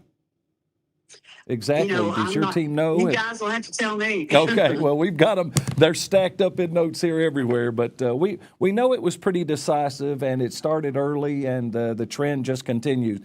And now, you know who your court is going to be. There has been a couple of changes there, as Bruce Barnes is coming in, as well as Chris Sipple to amazing men. I'm really happy for them. So the figures are in front of me now. It looks like you won by about 900 votes over incumbent Taylor. And, of course, Chuck with about 1,500 votes. So it was 1,470 for Chuck, Reagan 3,686, 4,566. So, you know, that's a pretty big, if you add those up, you've got 9,000 votes. So 900 of that, that's, 10% margin. And in politics, in an election, that's pretty large. Well, I feel like what I do know is, I've heard, just like tonight, a negative campaign. Well, you can call it negative if you don't believe it's true. And in my campaign, I stated facts, I cited resources, and I'm proud of the campaign that I ran. I didn't do personal attacks. And you know what? Reagan Taylor called me tonight, and I appreciate that, and I have respect for that. And I expect a smooth transition, as we discussed, because I do know I have stuck to the issues, and that resonates with people. There's not a personal investment to the person that's out here working every day in healthcare or an educator or not making all of the tons of money. They want to see where money's going. And I think that has resonated with people because there are a few that think otherwise. And I am proud to have won this election by such a margin. Well, Donna, let me ask you, I mean, in a nutshell, what would your approach be in your mind? It's such a growing county that how would you approach things differently?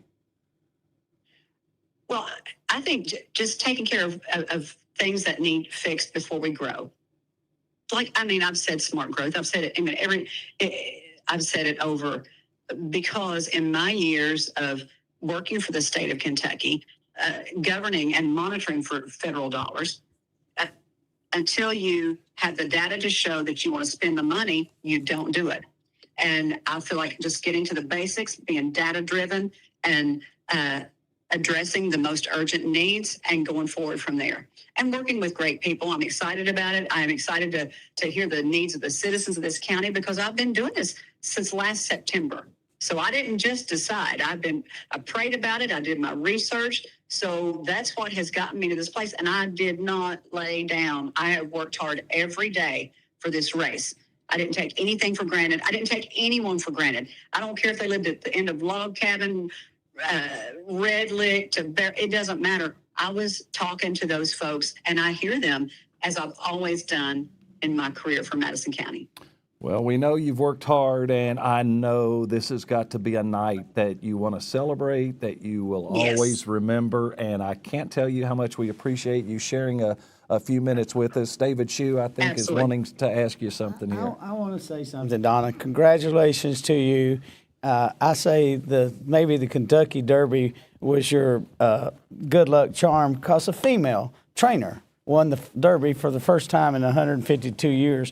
So if I'm telling you, I'm not telling you to gamble, but I would bet on Golden Tempo in the Belmont because the female trainer is running that horse again. So congratulations to you as a female. Thank you. Being the first female. I said a woman can't do a job. No, hey, I challenge that. I challenge that statement. I'm my mama's baby. I understand. Okay. Right, and and this one is for all the young girls. This is a historical moment in Madison County, and I'm really proud of that. And I say, let's everyone go for it. If you work hard enough, if you keep your nose to the grindstone, just get at it, and you can make anything happen. So I'm really proud of that.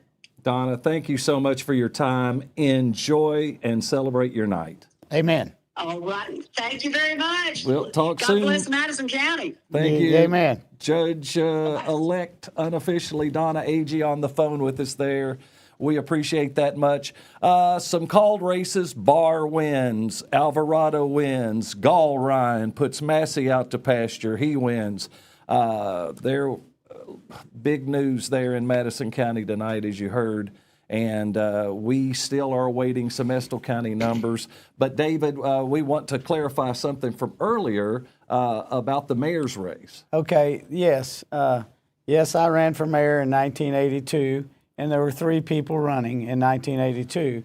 I moved from the finished second in the primary and finished second in the general election. So Ed McDaniels does qualify to move to November.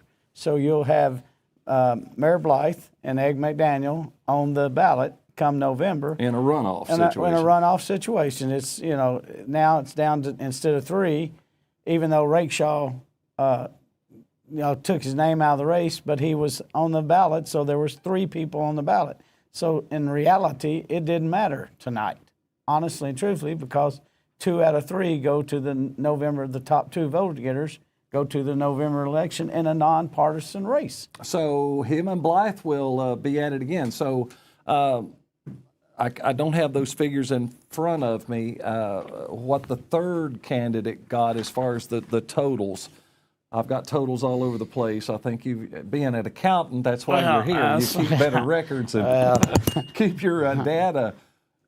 The Blythe had 2983.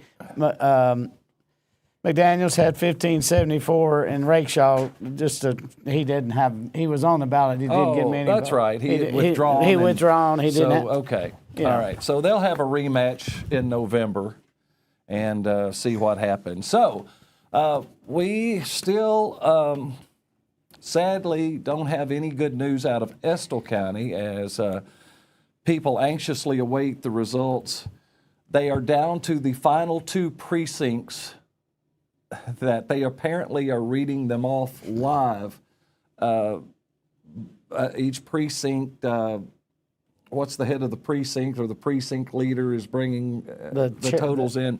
Yeah. And they're going down through the list, and I don't understand why we couldn't get those cumulatively as they've come along, but you play the hand you're dealt. So we have a few more moments, it looks like, to wait, but it shouldn't be too much longer, we're told.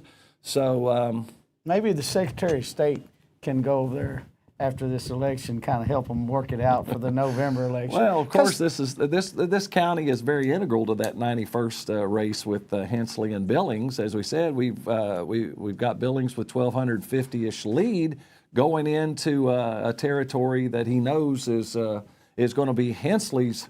He's going to run stronger there than anywhere. And comparatively, in the last election, what was the figures that we looked at a moment ago that your desk is a mess, okay? Yeah, well, anyway, what it comes down to is the 1,250-point lead is not necessarily safe if Estill County voted 2,500, 3,000 people today. Correct. And so, we're not the only ones that are eagerly awaiting those, but also these other races, the county ticket especially, and some other interesting things there. So we will kick it over to Election Central to see if those guys have anything to add before we take our next break. And hopefully we will have some Estill County totals for you at that point. So right now, let's kick it back over to Michael and Gwendolyn at Election Central.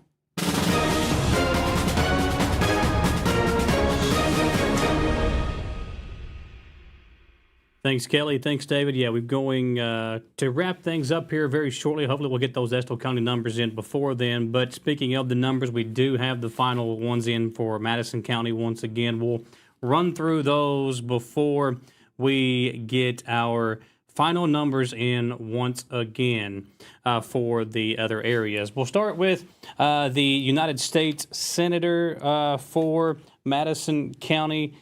Nick Shelley, Elisa, you can see the list there, but Andy Barr, obviously the big winner for U.S. Senator in the state of Kentucky. The United States Representative in Congress. So we've got some numbers for that one as we move forward. And Gwendolyn, Ralph Alvarado is the winner there for Madison County, 2,572. Ryan Dotson coming in second place in the area with 1,209 votes. State Rep, 81st District. Again, this is for Madison County. Deanna Fraser Gordon, 3,212. 1,682 for Andrew Simpson. State Rep, 91st District for Madison County. Numbers there, we've got Daryl Billings coming in with the lead over Jeff Hensley, 707 to 481. County Judge Executive, we just got the phone call there, the chat with the winner, Donna Agee. She comes in with a big victory in Madison County Judge Executive. Donna Agee, 4,566. Reagan Taylor, 3,686. Chuck Givens coming in with 1,470. As we move forward with the jailer vote, Doug Thomas, former jailer, now the current jailer. Doug Thomas takes over that role for Larry Brock with 4,217 votes. Larry Brock with 2,770. Magistrate, 1st District, we've got James Brian Combs once again staying in that position with a close race. Terry Napier, Mike Sipple, both right there with him, but Brian Combs, 704 votes. Terry Napier, 687. Sipple, 662, 341 for Greg King. And as we flip it over to the next page, I'll let you wrap things up. Magistrate, 2nd District, big upset here. We've got Bruce Barnes as we've got 950 to 927. Look at the margin there. That was a close race. Allen there with 344, but, less than 25 votes there between Lockmuller and Barnes. Like I said, Very close race. Next, third district magistrate. Billy Ray Hughes, not a big surprise there. A little more than twice the votes, but Jason Rollins, I think we're going to see him again. Magistrate fourth, Chris Sipple takes that one. 4 in the field, Thomas, Vesio, Sipple, and Winkler. Looks like that was a pretty good margin. 800 for Sipple. Next closest, about 100 back, was Alfred Winkler, followed by Debbie Vesio taking 524, and Gary Thomas with 469. Constable, 3rd District, 2. We had Jonathan Fritz and James Ebert. James Ebert, of course, tried this before, was a close-ish race here. We've got both of those numbers coming in. Fritz takes that. Constable 4th, we've got Greg Mayo and Jonathan Brock. Brock walks away with that one. Mayor's race, we've got a little confusion earlier, but we've got that lined out now. Going to November, that is a nonpartisan race, so we will take Ed McDaniel with 1574 and Robert Blythe with 2983. Of course, Rakestraw did step away from that race last week, I believe. So we'll have McDaniel and Blythe. We'll see them in November on the ballot. Strong candidates there. City commissioners, we will take 8 on to November and then narrow the field down to 4. Those 8 going in order, looks like Tammy Cole with 2204. Are my numbers still correct Mike here? Brewer, 2142. Okay. Mindy Goble, 2105. Jim Newby, 2039. Kristen Arnold, 1840. And the rest looks like Bruce Frederick moves on, along with Myron Edwards and Stephen Delaney. So that'll wrap up Jeffrey the numbers. DeBar out. So those 8 will move on to November. We'll see those on the ballot when we come back for the general election. All right, we'll send it back over to the decision desk. We do have some results, coming in from Estill County. We'll send those over to Kelly and David back at the decision desk.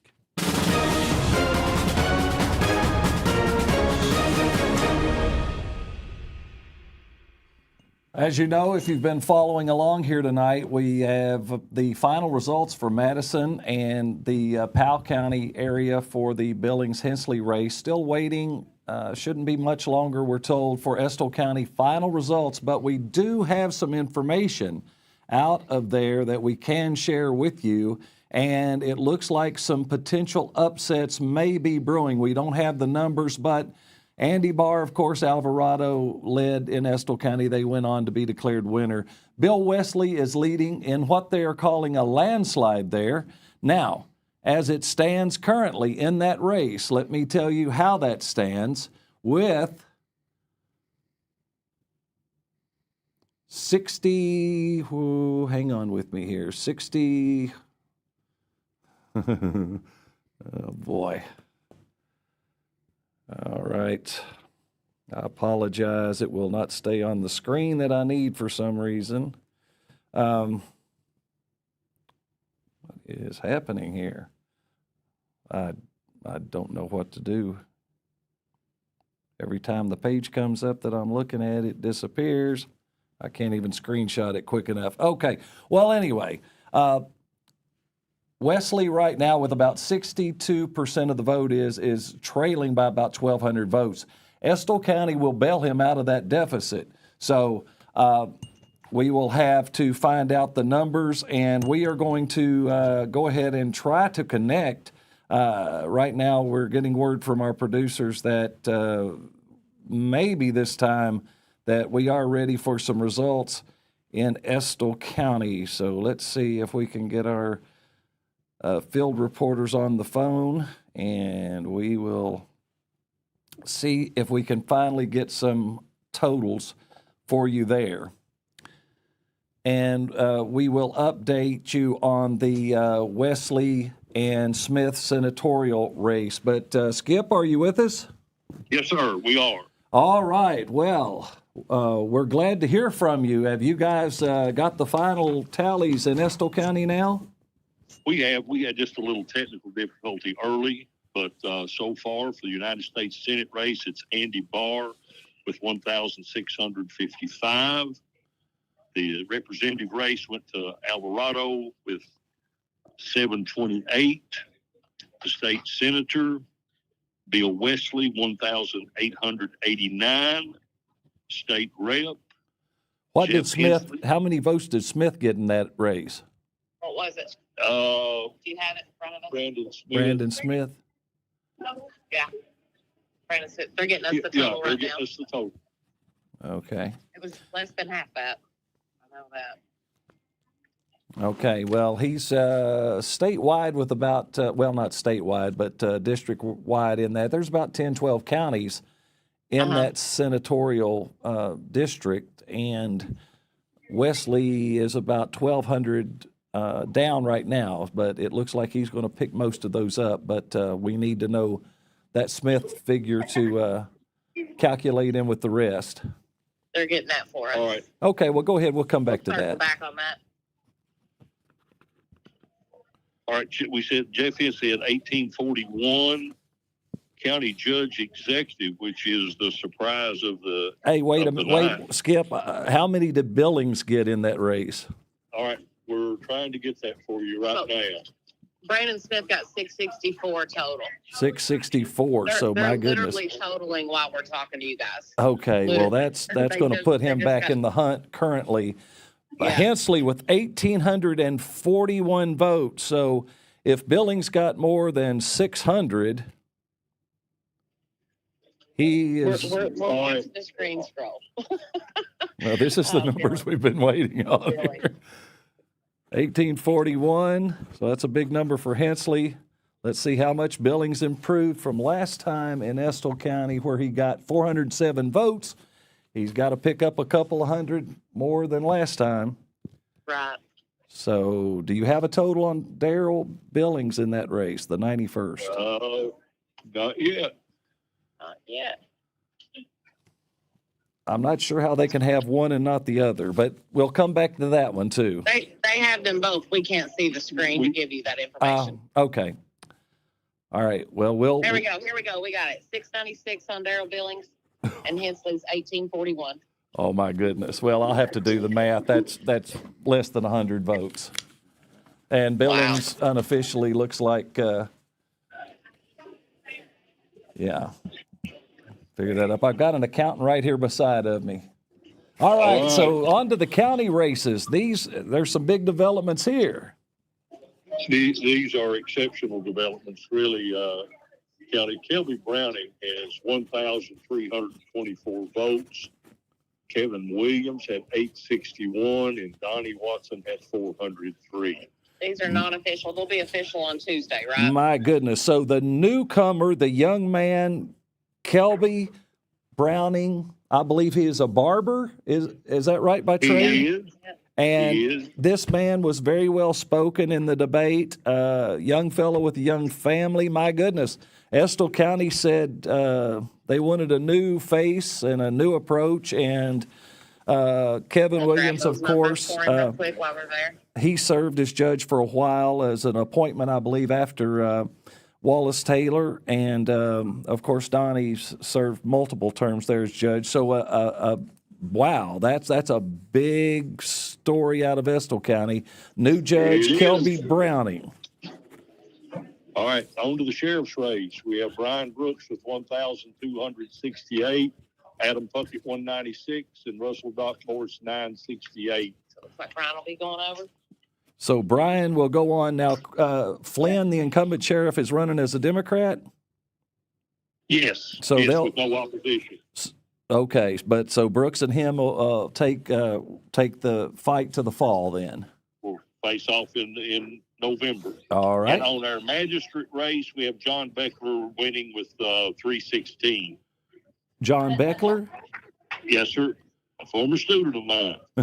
What magisterial district was it? Third? First. Okay, go ahead. Yeah, we're doing them in numerical order. Okay. And the second, Robert Arnold had 505 votes. Well, there's another young, fresh face. Yes. Yes, we have several fresh faces here tonight. Oh, right. And for a constable, you have Jackie Rogers with 526 votes. Okay, are they just two? What about the other magisterial districts? Were they opposed or? Well, Gary Flannery dropped out, so you had Jason Strothman. So Unopposed, it just then. ran unopposed. Okay. And ended up with 271 votes, though. yes, And and in the mayor's race, James Gross has lost the mayor's race to Karen Sparks Steinhauser, 183 to 165. okay, so a new mayor. All right, 167. Okay. 183 to 167. New face there. Wow. New face there. The council is pretty much going to stay the same. They were 7, so you pick 6 out of 7. So Aaron Rader, James Michael Woolry, Margaret True Lyle, Donald Worley, Sharma Daniels, and Tim Burkhart will remain. Well, sounds like a strong council. And I'm telling you, this Hensley Billing race, what do we come down to? You got 218 votes? Billings. Yeah, it's crazy. Well, I'm thinking total. Yeah, that's what I told her. Okay, so 2783 to 2901, 218 votes. So again, it came down to a 200 vote race, but Billings worked just unbelievably to pick that margin up. So lots of big developments there, and 3 times the charm for Darrell Billings, it seems, and a new county judge, new mayor, some new magistrates. Anything else? Well, Amy McGrath has won the Democrat. Senate race here. Yeah. Democrat, 237 votes. And the representative, the Democratic, is Zach Dimbo, 229. All right, guys. Well, we are out of time. I'm so happy you guys got in under the wire here. Skip, thank you all so much. Shyla, thank you. And great election night and great coverage. Thanks, guys. Thank you, Kelly. You have a good evening. Have a Be good safe. evening. All right. Thank you so much. All right. Well, it is 9 o'clock on the nose, guys. I'd like to have a little more time for goodbyes, but I echo Michael's sentiments earlier. Great job to Gage, Garrett, Luke here tonight. Addie, Gwendolyn, thank you so much for joining us for the broadcast here tonight. Michael as well. Thank you. David, Thank you. Sue, Thank thanks, you. Thanks for hanging in here with us tonight. We'll kick it back over to you guys, just if you have any parting words, and then kick it back, and I'll close things out here for this year. Grian, anything? I mean, it's always fun. I mean, I enjoy it. I look forward to it. I like the research part of it. I like going and meeting the candidates. You know, we've had the opportunity just from working here to meet so many of the candidates as they've come through the building, and so it feels like these are friends that are running in these elections. So you know, the winners, the losers, all together. I just we hope that they have the best intentions for our community, and we just wish them all the best. And we thank you for watching tonight. We appreciate it, and of course, I'll meet you back here in November. Well, listen. Well, I'll be here in November, hopefully, God, Lord willing. Right. We do want to update you on some things going on with us. So, with the weather coming in, tomorrow was supposed to be the district championship baseball and softball games. It was supposed to be softball at 5:30, baseball at 8. Just got a note while we've been on the air here. They have moved the baseball game up to 5:30 as well. So we're going to do our best to provide coverage of both games tomorrow on WBON-TV. You can watch the live stream up on our Facebook page and YouTube channel.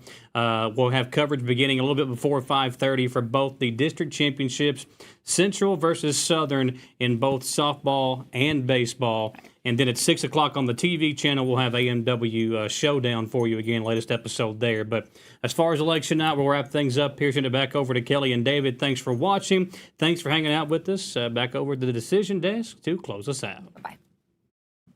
All right. Thank you guys very much. And I do have something I want to tell you about and leave you with before we sign off here tonight, and that is to tell you a little bit about WBON-TV. It never amazes me, stops amazing me how many people don't realize we're a real over-the-air TV station, not just online. So if you have an antenna, we've got 5 great channels, and channel 9.1, we do all of our sports, local news, coverage, It's on Spectrum and all cable channels. Forensic Files, a lot of great syndication, the poker shows, the poker tour, which I enjoy watching there. That's just on one of our channels on 9.1.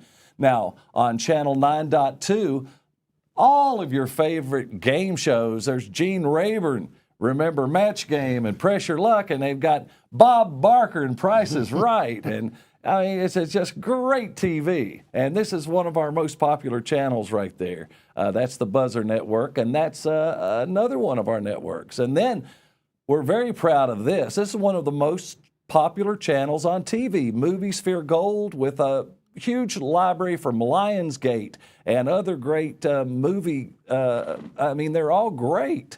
You know, it's just one great movie after another. That's our third network and channel. But wait, there's more.